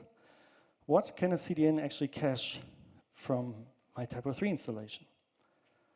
Well, first of all, static assets like images, JavaScript, and style sheets are really making most of your traffic and most of your requests. And if you imagine you load one HTML page and you have 20 images and you have 2 style sheets and 1 JavaScript from your server has to handle quite a lot of requests. With static assets that are cached in a CDN or Varnish, your server does not need to handle so many requests, and that means the server can actually handle more requests because there are more HTML requests, more users, and that's actually a really good thing. And the traffic to your own data center is, much less than the usual traffic. And how everything is cached is inside the htaccess file. If you open the htaccess file of your TYPO3 project, you'll find out, hey, JPEG images should be cached for 180 days in your browser, but it also will be cached in the CDN for 180 days. If that's a good thing, we have to ask Google. They want this. But we can also cache the HTML, the actual page that TYPO3 is rendering, but only if you do it right. And you could also cache the TYPO3 backend. I've never done this. I think it's a stupid idea because then the editors will not see the changes right away. So I usually have a rule that says everything behind TYPO3 should not be cached. And then we have some dynamic content. How can we cache? Are you logged in or logged out? Or hello, Benny. How can we cache this kind of stuff? But under the hood, as explained, there's some things, it's just plain HTTP. HTTP is actually human readable, just like HTML. And I use curl, curl quite a lot. It's, I don't know, every day. The -i parameters shows me just the header information, the head information of my response. Your browser can do that for you as well. And with that, we'll find like a lot of headers. And the ones that are really interesting is like, okay, how long can the browser or the CDN cache this URL? And it says another 231 seconds. Then when does this thing expire? That means when is the URL invalid? It's basically like TYPO3 caching. And pragma public means it's visible for everyone. If you ever use online web banking or online banking, and you do the same thing with your web banking, you'll find different information because you never want to have anything stored in your browser or your CDN or somewhere else. Okay, but in order to achieve this, that these headers are sent, we actually have to configure TYPO3. And we have 5 minutes. The things you have to do is this. Config send cache headers, TYPO script. That's it. And with this information, TYPO3 sends out the HTTP headers if a page can be cached. And TYPO3 knows about this because it renders every content element. Oh, and then there's some plugin, let's say the front-end user login plugin on my login page. Then TYPO3 detects this and sends the don't cache me headers. And if you don't set this option, TYPO3 will not send anything. It doesn't send you if it should be cached or if it shouldn't be cached. But we talked about this lifetime of this, expiration and max age thingy. And if you ever worked with TYPO3, you probably disable all these fields. There's this drop-down cache lifetime. And that means you can configure per page how long the page should be cached inside the TYPO3 caches, but also it affects the HTTP caches and also the CDN caches. You can also use TypoScript to do this globally. You can clear cache at midnight. I never use this option, but you can. And then you're good to go. But then, of course, there are a couple of other things. TYPO3 is doing everything for you. So if there's no cache equals 1 set, of course, TYPO3 will tell the browser and the CDN don't cache anything. If you're doing a preview, or if you have a cookie set, because you're logged in the front end or the back end, if you do a workspace preview, if you have a user int or an error page, or you submit a form, then a post request is never cached. And that's basically how it works. We have this weird image, so I'll skip that. Some more things, because this is how you can achieve everything, but there's a couple of more things, and there's this strange option I didn't understand for 10 years. And it's this reverse proxy IP setting. And what you do is, with Varnish, you would set this to this server in front of your actual PHP server. You set it to the IP address. And what does this, what does this do? Because within the headers, you don't know who the actual IP address of your browser is, because the cache actually just takes the first HTTP request, does something with it, and then transfers it further to your origin server, and that's a new HTTP request. And that means you have different headers, and that means that the actual remote address that is received on your PHP side is not the browser, but actually, or the IP of the browser, but from the cache server, from the edge server, and you need to configure this. And usually you do this statically, but if you have this worldwide map with 100 servers, IPs, you cannot configure this. And that's why you need to do some workarounds, and you go into additional configuration. And what we do is, if there's a header that's called HTTP CF for Cloudflare connecting IP, then anything is allowed. There's also reverse proxy SSL, which we also set. Reverse proxy SSL is if your origin server is running on non-SSL, but you're actually running with SSL on your proxy server, then you need to set, or you can only set this. I'll set this with. And there's another reverse proxy header multi-value option, which I can also explain in detail, but not really relevant, but that's how it works with Cloudflare. You can, and you know, why would you need to do this? Sometimes you want to, maybe there are some people who have TypoScript conditions based on an IP address. If I'm coming from this IP, then show me whatever special login. So you can do everything with TypoScript and with TypoScript conditions, and this would never work because it would always come from the CDN. And that's why you need to set this option, so we're actually taking the real IP address. TYPO3 is handling everything. So if you're using AWS CloudFront, it's a similar thing, and it's cloud provider specific. So how do you find out all these details? Because it probably takes more than 5 minutes. Yes. So as mentioned, I use curl. And what I do is I just use curl, and I have this special script which I'd like to share with you, and it's called Benni PHP. What I do is I have a file called Benni PHP, and for demo purposes, I just used a website, b13.com, and I placed a file called Benni PHP on the server, and this domain is behind the CDN, and this domain is not behind the CDN. And there you see all these specific headers that are either, in this case, not specific, but you'll quickly find out if you compare them. Oh, there's a CF ray, there's the X forwarded for, that's the reverse proxy thing, but there are actually also some other features that Cloudflare and most of the others deliver.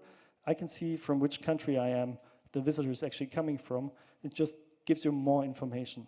But with this quick little PHP script, I can compare and see what headers I need to put into the additional configuration. And the secret script looks like this. Print recursive server.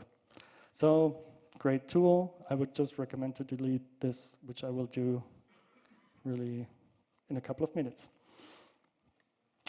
And then once you set everything up at 5 minutes, there might be some other questions from your editors. Not even questions, but calls. They're like, hey, I've changed the homepage and I changed the image on the start page, but it's not, I've cleared all the caches in TYPO3 and it's not showing up. Of course. Do you remember the first image where only the first request goes to the browser, the origin server, and then your CDN says, hey, you told me I can cache this for 180 days. I will never touch this for 180 days, which is correct. But then the editors come and change something. So what do? Hey, no cache equals 1. You can do this, but you can also use an extension. It's called Proxy Cache Manager, and it actually adds another button to your backend that says clear CDN caches. But it also, as soon as you modify something on the page, it also clears the page cache from this specific page from your origins, or from your edge servers all across the world. And it's basically like a bigger tool or a basic framework for Akamai, Cloudflare, and Azure. These extensions, I built these extensions on top of Proxy Cache Manager because I needed them, and because all of these people, these editors called me up and said, I changed my content, it doesn't show up. I changed a PDF and it doesn't show up. So these problems are solved with this extension. Then you might have even more things that you might achieve in more than 5 minutes. And you can actually use these edge servers to put JavaScript on these servers to do special handling of caching for just specific parts. Or, you know, it should be cached, but the US people should get some different content than the European people. And you can do this by writing JavaScript in these CDN providers. That's really, you can do this, but only if you need to. It depends on the use case. But then TYPO3 has some really cool other options, which I quickly want to show you. I showed you the screenshot of the cache lifetime, but then there's a field that's called cache tags. And of course, most of you just use tsconfig to disable this field because you don't need it, right? It's actually cool apart from the CDN stuff. And what you do is, imagine you have a folder in your TYPO3 installation with all the news records. And as soon as you add a news, modify a news, delete a news, all pages that have the news cache tag in there will be clearing their page caches. So editors don't even need to use the clear all caches anymore. And if you use Proxy Cache Manager and this tsconfig line, where you say cache tag : news, then it's done. So that's a cool feature. It's properly documented on docstypo3.org. So check this out if you want to work further with CDNs or caching with TYPO3. And then there are some edge cases that I want to tell you about. So we have some clients who wanted a CDN for whatever reason, but then they said, all my data should, we care about GDPR very much. Maybe you shouldn't use a CDN because all the traffic goes through the CDNs. So if this is an American company, they can read all the data. Well, if the US person is going to your website, they can also read your data. And then I usually tell people, what is so secret about the data on your website? Because it's a website and you want people to know it. But then there's some tricky things like actually the TYPO3 backend login, or even if you have front-end login or forms, all this information is sent, and also the IP address of all your users are sent through the CDN. And that's something you need to consider if you want to use a CDN. If you have user int plugins, you have to detect them. There's the admin panel, and there are some other cool extensions to find out if your pages can actually be cached. Same goes with, hey, I have a newsletter form on the very bottom of my page, and if I enter something, it scrolls down back again and shows me, thank you for subscribing, but it shouldn't be cached, or the developer didn't put it on cacheable, then you have to consider this. Also, there's this no cache equals 1.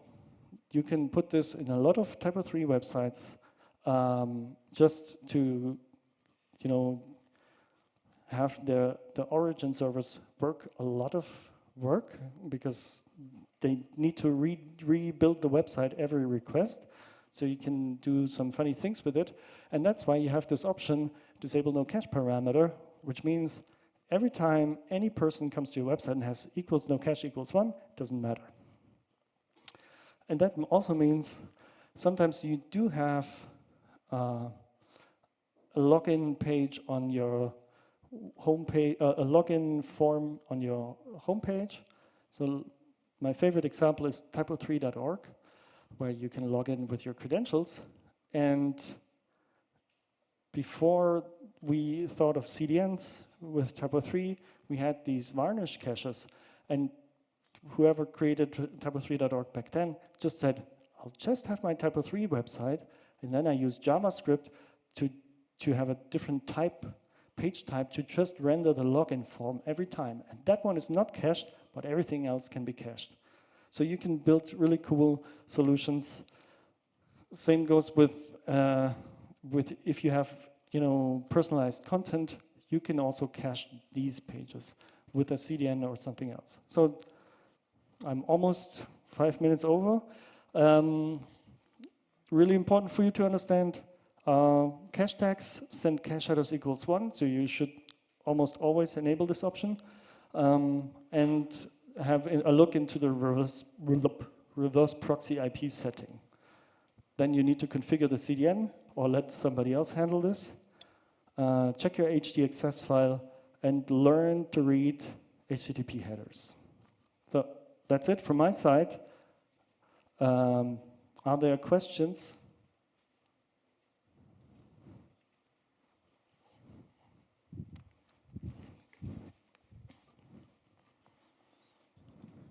It's actually not a question, it's just a little bit a different solution. For example, how we implement it.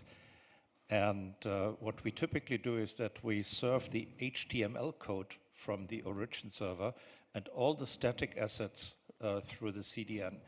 And this just requires a small extension in TYPO3, which is called replacer.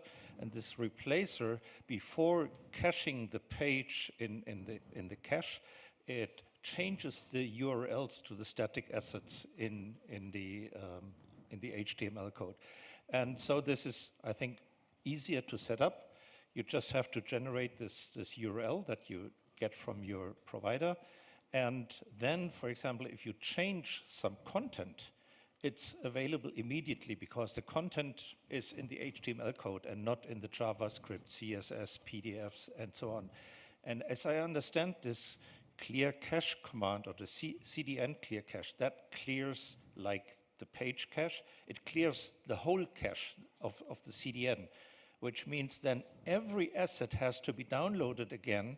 And I would like a solution rather that you could delete or clear the CDN cache just for a single page or for a single asset rather than like a PDF file. And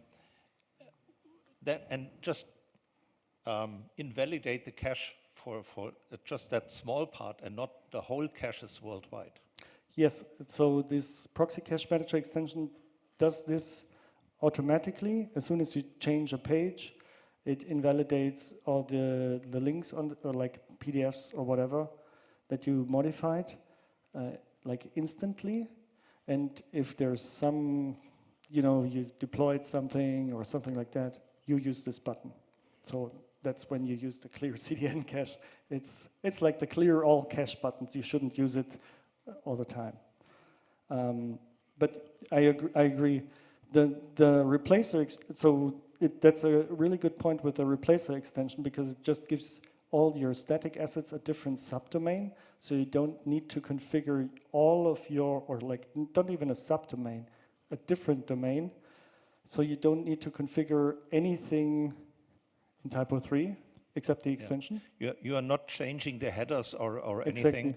Exactly. You're just having a subdomain like cdn dot whatever, and then you set a CNAME for that, and which points then to the real subdomain, for example, the CloudFront domain. I have to look up something really quick. Yeah. The key thing with the CDNs is actually that you don't even need to configure anything with TYPO3 if you do it like this. Well, the replacer extension is a good solution, but you don't need any of the extensions. You can actually use CDN, and TYPO3 is good with it for static assets, I would say. But that requires some DNS configuration. Basically, with Cloudflare, you just have to change your name server settings, and then everything goes through Cloudflare. But not a lot of people like that. That's why the replacer extension is a good approach. Thanks. Any further questions?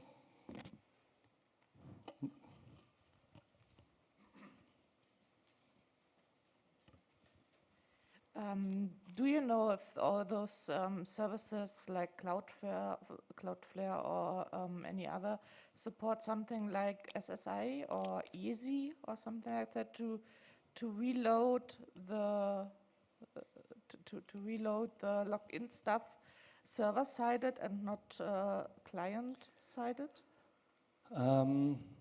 I have never built this. But I've seen, reading through the documentation that most of them support some kind of this solution. Let's take Cloudflare for an example, because again, I like the idea that you have a fixed price. However, the really cool things come when you pay lots of money per domain.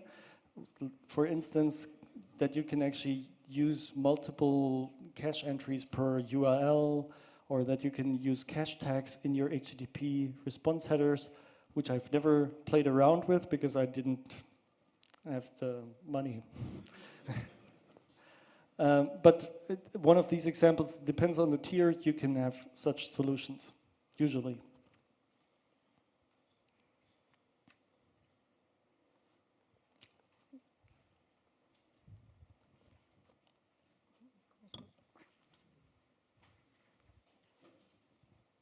Again, not really a question, but more a remark, because you're mentioning the cache tags. But in theory, that's like educating your editor to edit the cache tag, but it's also possible to do it via extensions.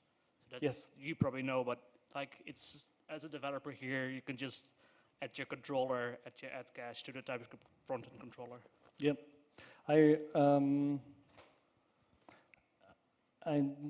CDN is very closely related to caching. It's an extended, it's like the regional approach for caching, plus lots of extras. In the previous years, I've done some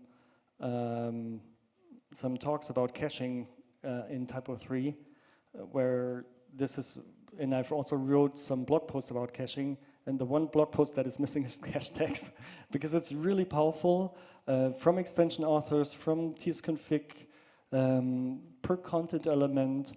So you could say on your homepage, this content element, the slider or the news section is cacheable for 5 minutes, and this plugin is cacheable for 2 hours, and the rest is the default. You can do these kind of things, and it's really, really cool and powerful.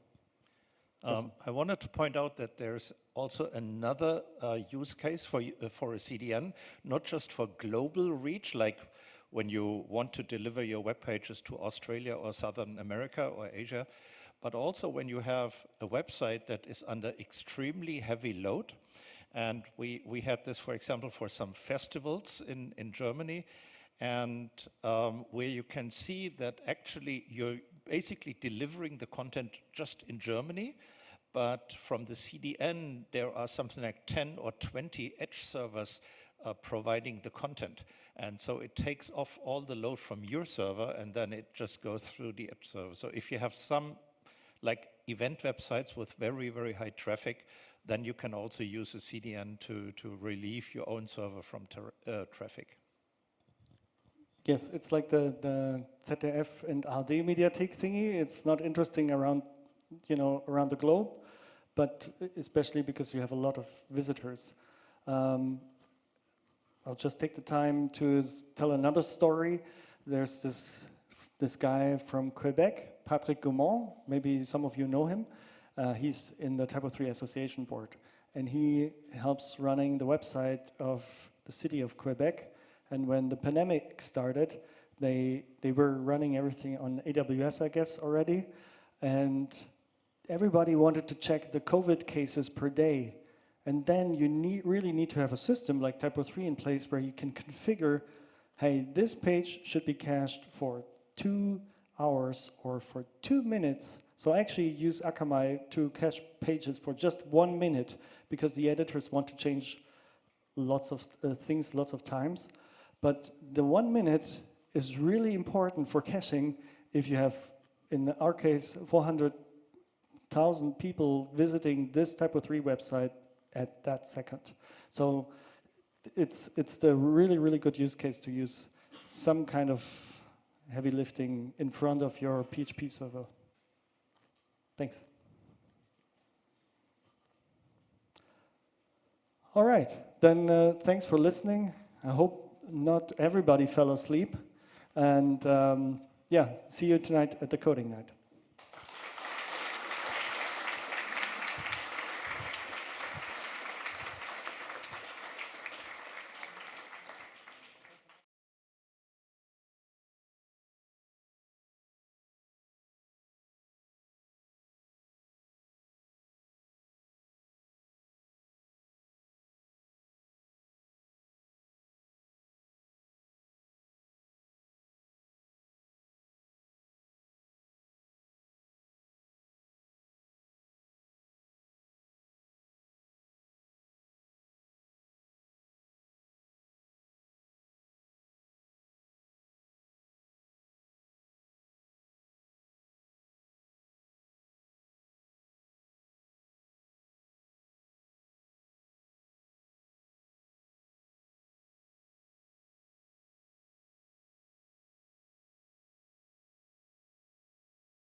Hello, everyone.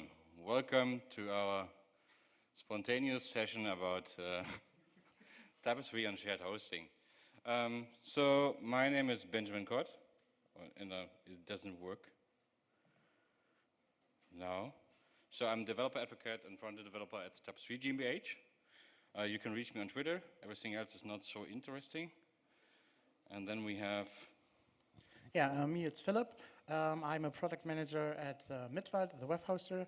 I'm responsible for the CMS team, and we are doing our daily work, the whole CMS systems, which are installable over the customer center with one click. So I'm responsible for that. And you can reach me on Twitter at Stranghöner or via email on opensource@mitwald.de. Okay, so we'll take you on a little ride and tell you a bit of background information about how shared hosting is working and how you get your TYPO3 working on the shared hosting environments, right? So then, Philipp, it's your part. So something is not quite working. Okay, the shared hosting is the most common, not common way, but the cheapest way to have a website running, and so that's the cheapest way. You can choose it for small websites, or if you don't have so much money for your customers. There are many hostings, so you can have a VPS hosting, so you have the resources you want to have, or you use a dedicated hosting so that you have the machine you want, so it's your machine. You can ever choose it as a managed hosting, so you don't have to do the update thing and everything like that. And the more common way, which is incoming, is the cloud hosting thing. So you can use it's always getting more costs. So we want to explain a bit how shared hosting is working. And it's the most economical option for the hosting. You have many physical servers, and there are many clients on it, and many websites. So all the customers are sharing one server. Go next. So in shared hosting, you don't have the availability to choose your software, so it's given from your hoster, and so you have to take that what is there. So you have the PHP version. The most of the hosters have their PHP versions you have, and you have to choose that. The more common ways, you can choose one of the versions, they're there. And so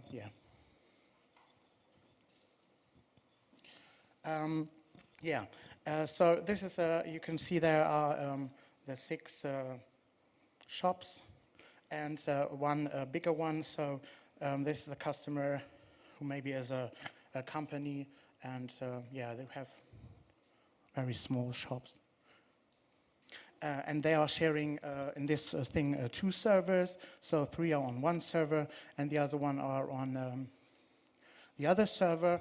And what is a big thing in shared hosting is they all, so there is one client who is responsible for that. The other ones are slow in performance, and you don't even have the choice to do there anything, or that you have a good performance or better performance if you are on that server where one client is the one who is breaking it all down. But the more common way is that the problem is that all these servers are sharing one database server. So they are using all one database server, and that is the bottleneck in that thing. So if the customer who is creating the one server is using this database server, and all the 6 customers are slow in performance and have a problem but can't handle it. Yeah. So as a bit overview, the prices for that is low because you are sharing it with all the others. The performance is maybe low because, yeah, you're sharing it. You don't have so much, thing to customize it, so it depends which hoster you have. The good thing, it is managed, so you don't have to care about security. The bugability is meh, so you have the problem. So you can't debug it already if you are not the customer who make the thing slow. So, and you don't have a dedicated unique IP for your website, so you are sharing it with all the others. Yeah, so the biggest bottleneck in this hosting solution, as I said, is always the database connection. We hosters are monitoring these connections, but that depends on the company if the connection will be killed. Or in our way, we do not kill every connection. So, but we are messaging the customer and say that you're making trouble on this database server. Maybe we can help you, or we move you to another server and kill it if he does it again. So, and we will kill it then. Yeah. So there are some general tips. So do not rely on specialized software, as don't use Elasticsearch, which is not available on customer and shared hostings, for example. So you have to limit the usage of a database so that you don't have so much database queries in your CMS. So, and make always familiar with your hosting provider, what you can do there, what the advantage of the hoster is. So yeah, I want to show you a bit about our customer center and how it works there. First we make some facts. So do it all, I think. Yeah, we have Let's Encrypt certificates. Our data center is next to our company, and you can go there. So we have SSH access, we have cron jobs unlimited, we have almost backup. You can choose PHP versions from 5.6 to 8.1. You can configure your PHP INI. You have APCU and opcode cache, which is, which will come later on. So we use it for that, so you can optimize and cache everything.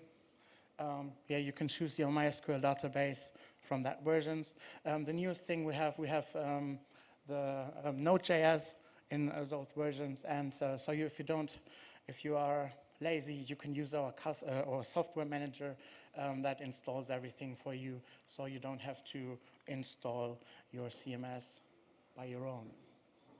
Yeah, so this is the overview of our customer center. You always have a project URL, which you can use in, so you don't have to do or buy a domain for that. Our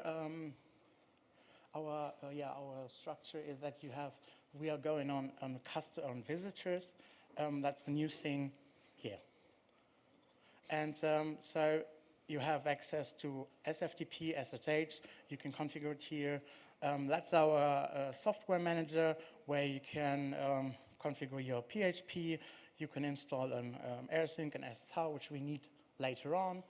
Here you have opcode cache and APCU dashboard, and there you can see you can choose the PHP version, and you have to activate it Performance Plus in our case, but it's only opcode cache and APCU, which will be configured then. But it looks a bit outdated, right? Right, it looks a bit outdated. So we are making everything new at the moment. The last 2 years we are making a whole new customer center, and we are reinventing our completely hosting infrastructure. We are going on a cloud infrastructure on a Docker-based basis. And so if you want to take a look in that, my colleague is sitting over there, and he can show you a bit around. And if you can look, you can take a look in it if you want. So, nice. So that's basically more or less the same for all hosting providers, I guess? Yes. One look more pretty, one will look more pretty in the future, and ones are more customizable than others, right? So, but let's have a look at who are we serving here. So we try to explain. We also talked about a bit of the downsides of shared hosting and the debuggability, but these are compromises that come at a price, yeah, because they are also cheap, and that's okay, and maybe your customer doesn't have the high demand for a Kubernetes cluster or whatever, and maybe only has 3 visitors like my wedding website in a month, but only if I accidentally click on it. So maybe 100 euros a month is not so the best spend money on that case, yeah. So we were trying to take on a journey and explain everything that is possible, well, necessary to make it work in general on all hosters. It's not specific to Midwald. Philipp is just here to help us out on if we have questions about how the hosting providers are working in the background then. So for this use case, we have our San Francisco coffee company. That's really a really small shop that sells some coffee. And if we now have a look at the project fact sheet, it's a simplified, but you get the idea. So the project size itself is really small, so that's good. Expected traffic is really low, also perfect. Storage needs low, bandwidth low, average advanced needs nothing because it just sells coffee, so nothing fancy here. And the budget is also really low, so it makes basically the perfect case for our shared hosting, because all the downsides we need on a high availability website or something else, we just don't have it here. Because if a website is down for a minute or two, well, we don't sell one coffee. So I guess this is basically worth the amount we are saving on the hosting side. So to tell you what's necessary to do this, we prepared a project. So that's also available on GitHub. You can get the URL. You will get everything later on. Everything is inside, from deployment, installation, descriptions, whatever. So we're just wandering through so you get an idea about what's going on here. So that's a really, really small project. Yeah, so it has almost 0 dependencies as a Composer installation because we like Composer and we like I'm not a fan of the symlink ones, but I get the idea why it's possible. It's also possible for hosting providers. Many of them allow them to install through their interfaces. But yeah, so I like to have a bit of control. That means we need some stuff that I don't want to miss as a developer, even if the project is really, really small, because it doesn't make a huge difference. So we're setting PHP to 8.1 because it's available on almost every hoster. We have a .env connector because we use envars for deployments later on. We use the minimals TYPO3 installation we can get, and that's basically it. Yeah.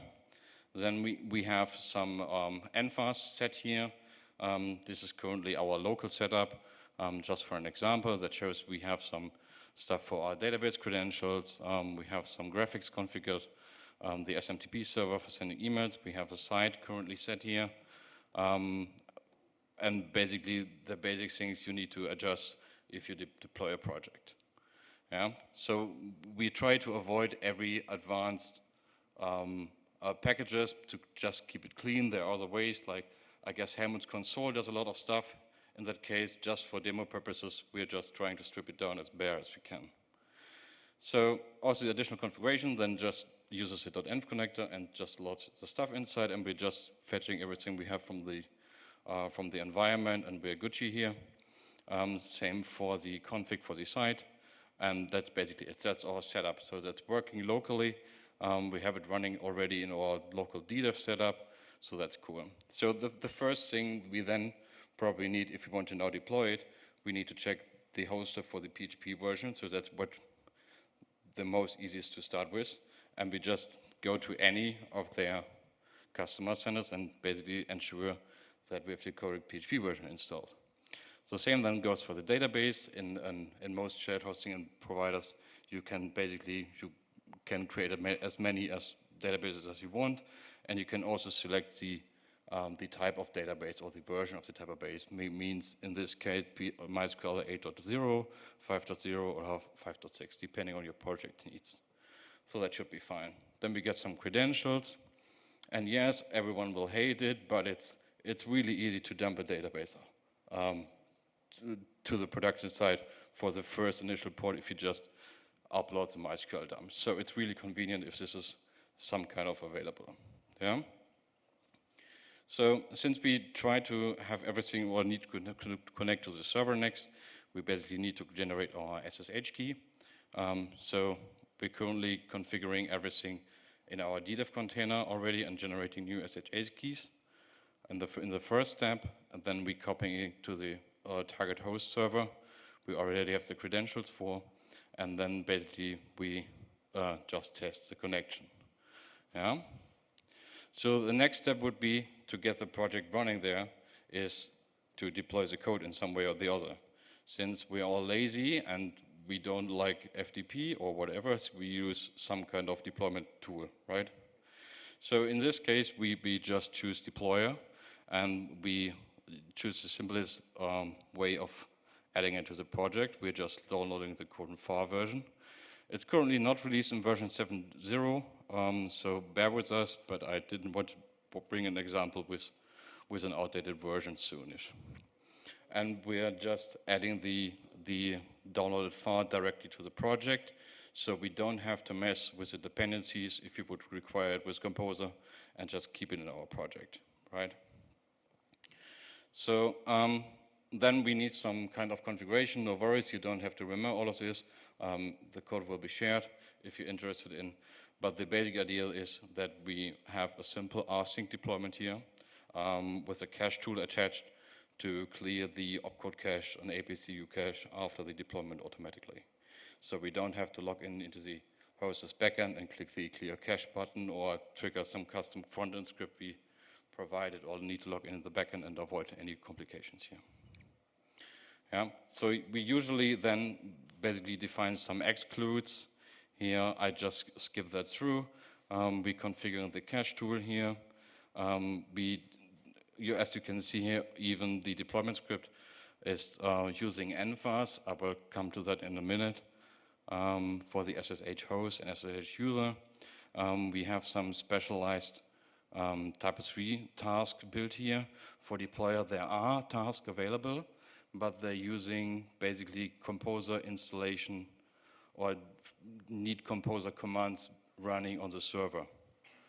That means since we want to avoid to have any special requirements to the hoster, we want to basically prepare everything in advance and then just copy over the code, right?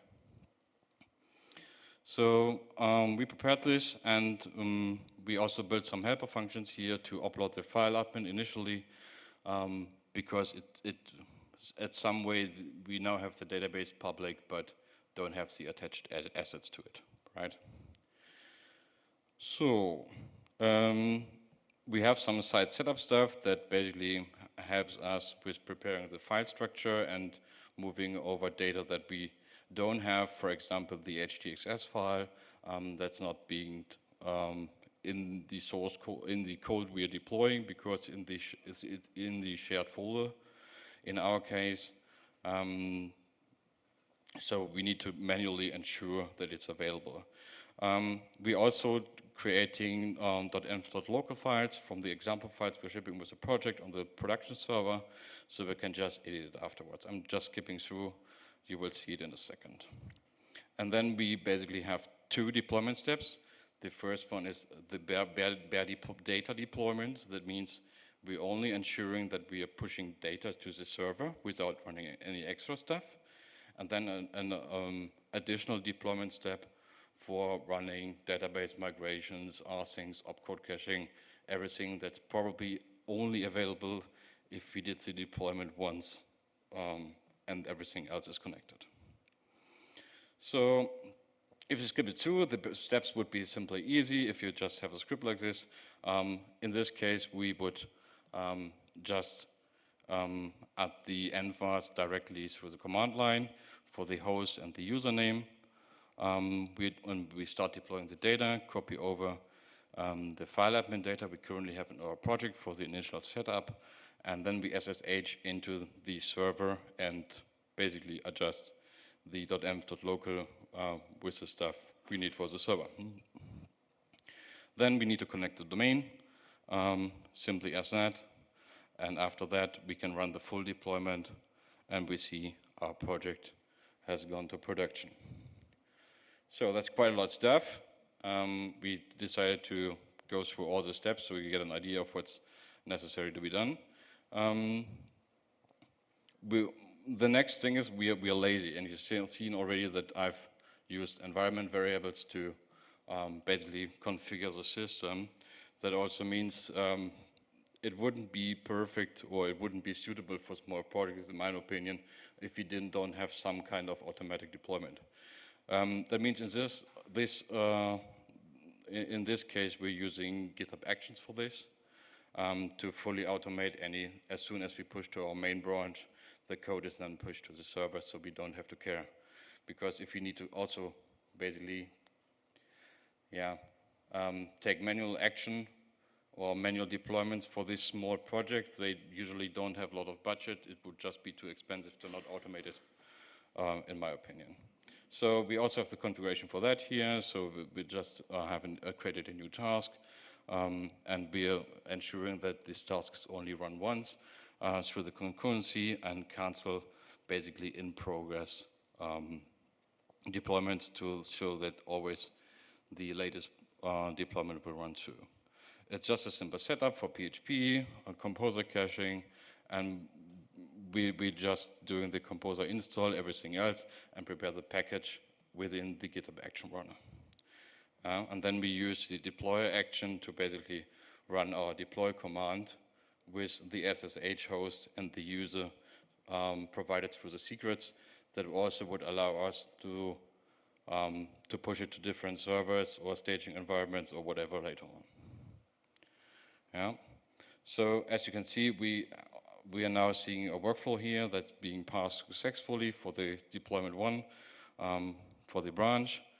3 days ago it's not correct anymore. Please bear with me, it's a screenshot, but we can also look into the repository if you want to have a look. And we see basically the deployment takes around 2 minutes, more or less. And everything we configured in advance will be run by the deployer or by the action. Yeah. So there's a special thing that's not in the slides because I wanted to point it out directly. At some hosters, you are not able, if you on a shared hosting, you probably get some kind of demo URL or base URL, whatever, something at my online server with a project number or whatever. In some cases, it's not possible to reroute this connected subdomains, whatever, to a different folder. That could lead to projects, could lead to problems if we then basically use our deployment script and we have vendor stuff and environment secrets and whatever basically open to the public. So we need some kind of way to protect it. In this case, we're just ensuring that whatever hits the folder, it's not the production URL. We know it doesn't belong here anyways because the production URL is set to a different path already in advance. So we can go for it. Yeah, so our stuff is secure there. As we already mentioned in the first slides, if you're using or deciding to use for shared hosting and private, you will probably not get an Nginx.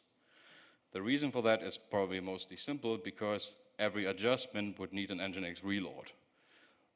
That would be really not so helpful if you have 10 clients on this web server and everyone decides to reload the web server like now. So that's why I mostly used Apache on this one that can easily be configured with htaccess files. So, and we now have it basically online and it's working, and now we need to basically optimize it and get the most bang for the buck, even for the low performing site in this case. Yeah? And the obvious, mostly working reason, I have to do a disclaimer later, but I will explain first, is to switch the caching to file caching. Yeah, that's the most easy one. I think since version 11 or 10, we already have presets for this within the backend already, so you can just prefer the file storage for caching. So the file storage, as a disclaimer, has disadvantages. It has a lot of disadvantages if you have a lot of cache entries. The more cache entries you have, the slower gets the file caching. Yeah? But since we are expecting to have a slow site, the amount of cache entries would also be slow, so that's not a problem. It mostly gets a problem if we use a taggable file caching backend interface. Because if you imagine you have like 20,000 cache entries and you now decide to flush a cache, it would need to open each and every fucking file to look into it if it's tagged, and then remove it or not, or regenerate it. So not a suitable solution if you're running this kind of issues. Even the database caching is not anything more for you. Please think about Redis or something else. But for these really, really small projects, file caching is totally fine on shared hosting. It gives you roughly around 15 to 20% more performance on the machine, because it just doesn't have to deal with latency. And there's also a difference how shared hosts are handling their database connections.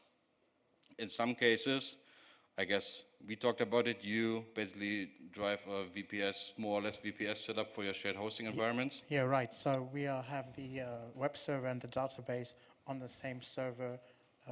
Yeah, so it's the best way for us, which we achieved for us. So yeah, it's not normal for shared hosting, other make it other way, but this is the way we were, we were choosing it.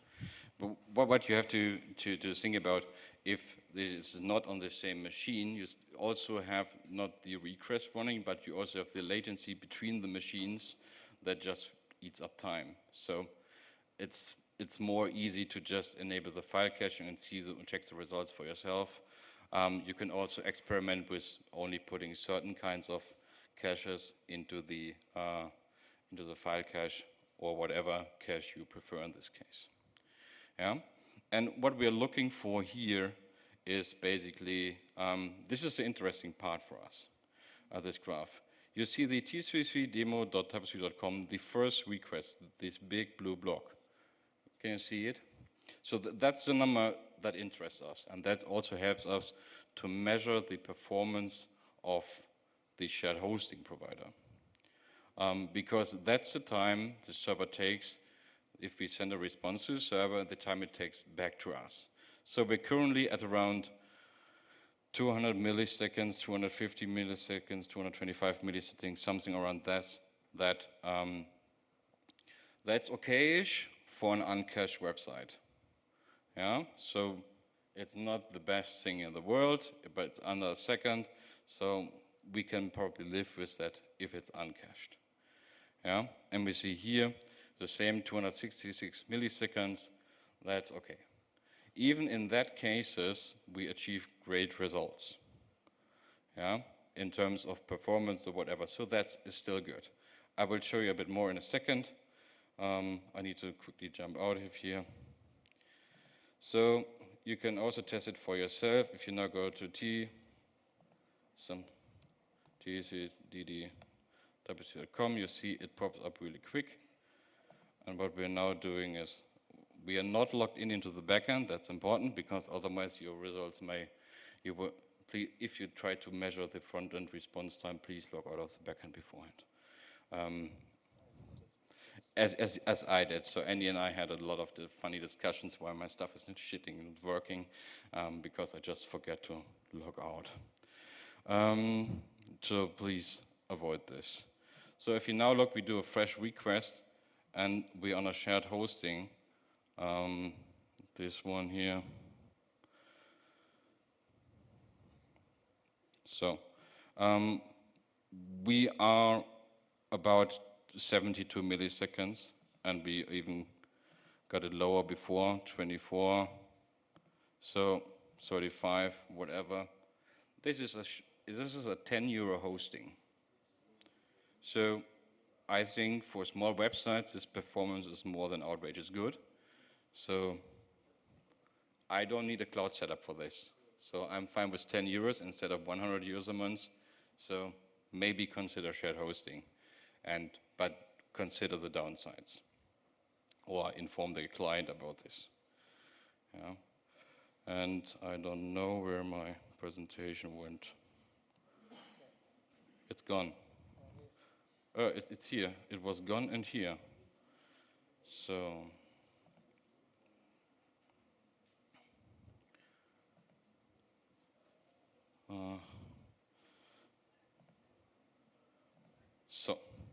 to get a bit of a summary into this,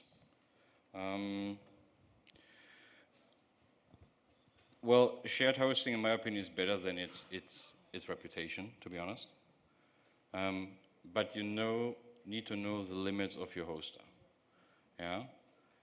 If you optimize for the limitations, for example, database requests, caching setup, and avoid unnecessary computations, because you probably could even get the compute server down, so the web server itself. If you're doing PHP stuff, that's just making nonsense, but it's probably not happening on such a small project. Yeah?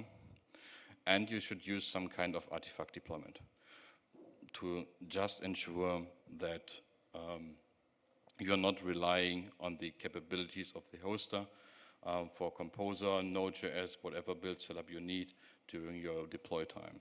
Yeah? So we have a little bonus, because I'm the fucking, I don't know, I'm so lazy you can't imagine. So even for this small project, we need to maintain it in some way. And I'm so lazy, we're just setting up an auto update, yeah? Because I don't want to care about this. That means that everything goes to plan. We can just forget about the project. It gets updates. We get our retainer for the updates. We're all happy. Don't tell our clients that we do nothing except some compute minutes. If something gets wrong, we probably get an email about a failed deployment. So we can then look at it.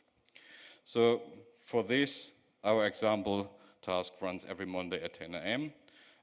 It's basically tackling the default branch. You can trigger the update checks manually through the interface if you would like. The update will trigger a push event, a normal push event, and then the normal CI deployment chain will be running if you are using a personal access token for checking out the sources on GitHub Actions. If you don't use or prepare a personal access token, it will run in the scope of a GitHub Actions runner. That means whatever it pushes, it will not trigger any new action. Yeah? So you have to be aware of this. So this is our small project here. So we get an auto update. It's just a simple cron job. We provide the private access token. We generate it through GitHub. It just probably, I guess, it just needs some write rights. It's really less. Default settings should be fine. And then yes, you may see it. We do a composer update, no progress, no interaction with all dependencies. Check if something has changed, and we just commit it. That will trigger basically the auto update. That will trigger the update. We can look at it. It just updates simple stuff, and we're done. Yeah? So that means from the development perspective, aside from special needs, we have no downside on shared hosting except for performance limitations, whatever could be. That should also be not a problem for your small projects. I'm not saying that it can replace Kubernetes or whatever, or bigger setups, but for the really small ones with I would consider 30,000 visitors a month is a small website. So that's not a lot. So they can easily run on these shared hostings, and you should have no problems. Yeah. The repository with all the codes and examples are online. I prepared the QR code for this. And then I only have to ask if you have any questions. Did we lost you? Jochen, yeah. Well, I somewhat disagree that shared hosting is only suitable for small projects with few customers, low bandwidth, and so on. And well, we have a number of companies who are running their website on shared hosting and that have millions of page views per month, and the sites perform very well. I agree that one of the real bottlenecks is using centralized database servers, so where maybe hundreds or thousands of customers are sharing the same database. But this can be easily solved by just putting the database server on the web server itself. So, and the big benefit is that you don't have to send all the database requests over the network. Yeah. And so that is actually a big improvement on the speed on websites. Yeah, thank you. We already noted the latency issue on this. And I'm glad you're putting it on the server. And I agree that you can also achieve more, but you have to be aware of that there are limitations, so it's not scaling endlessly like a cluster or whatever. So there are limits, but this, you have the same limits if you're using a managed server or whatsoever, because there is the server is limited in its capacity. So you can also run on limits there. Yeah, so if your friends on the same machine are not using any traffic, you can use all of it. So, free power. So, yeah, I totally agree with you. So, it was important for us to basically start talking about this, because I'm already hearing cloud. And for the most cases, it's just too expensive or not even necessary because the requirements are not there.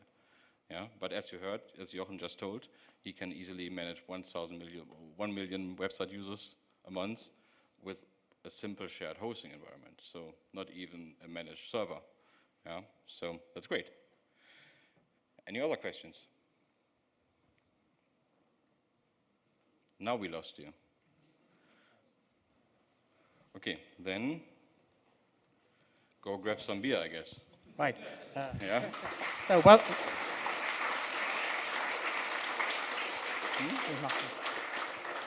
So, one more thing. So you have all the cards, and so you can vote at the door. You can give it there, and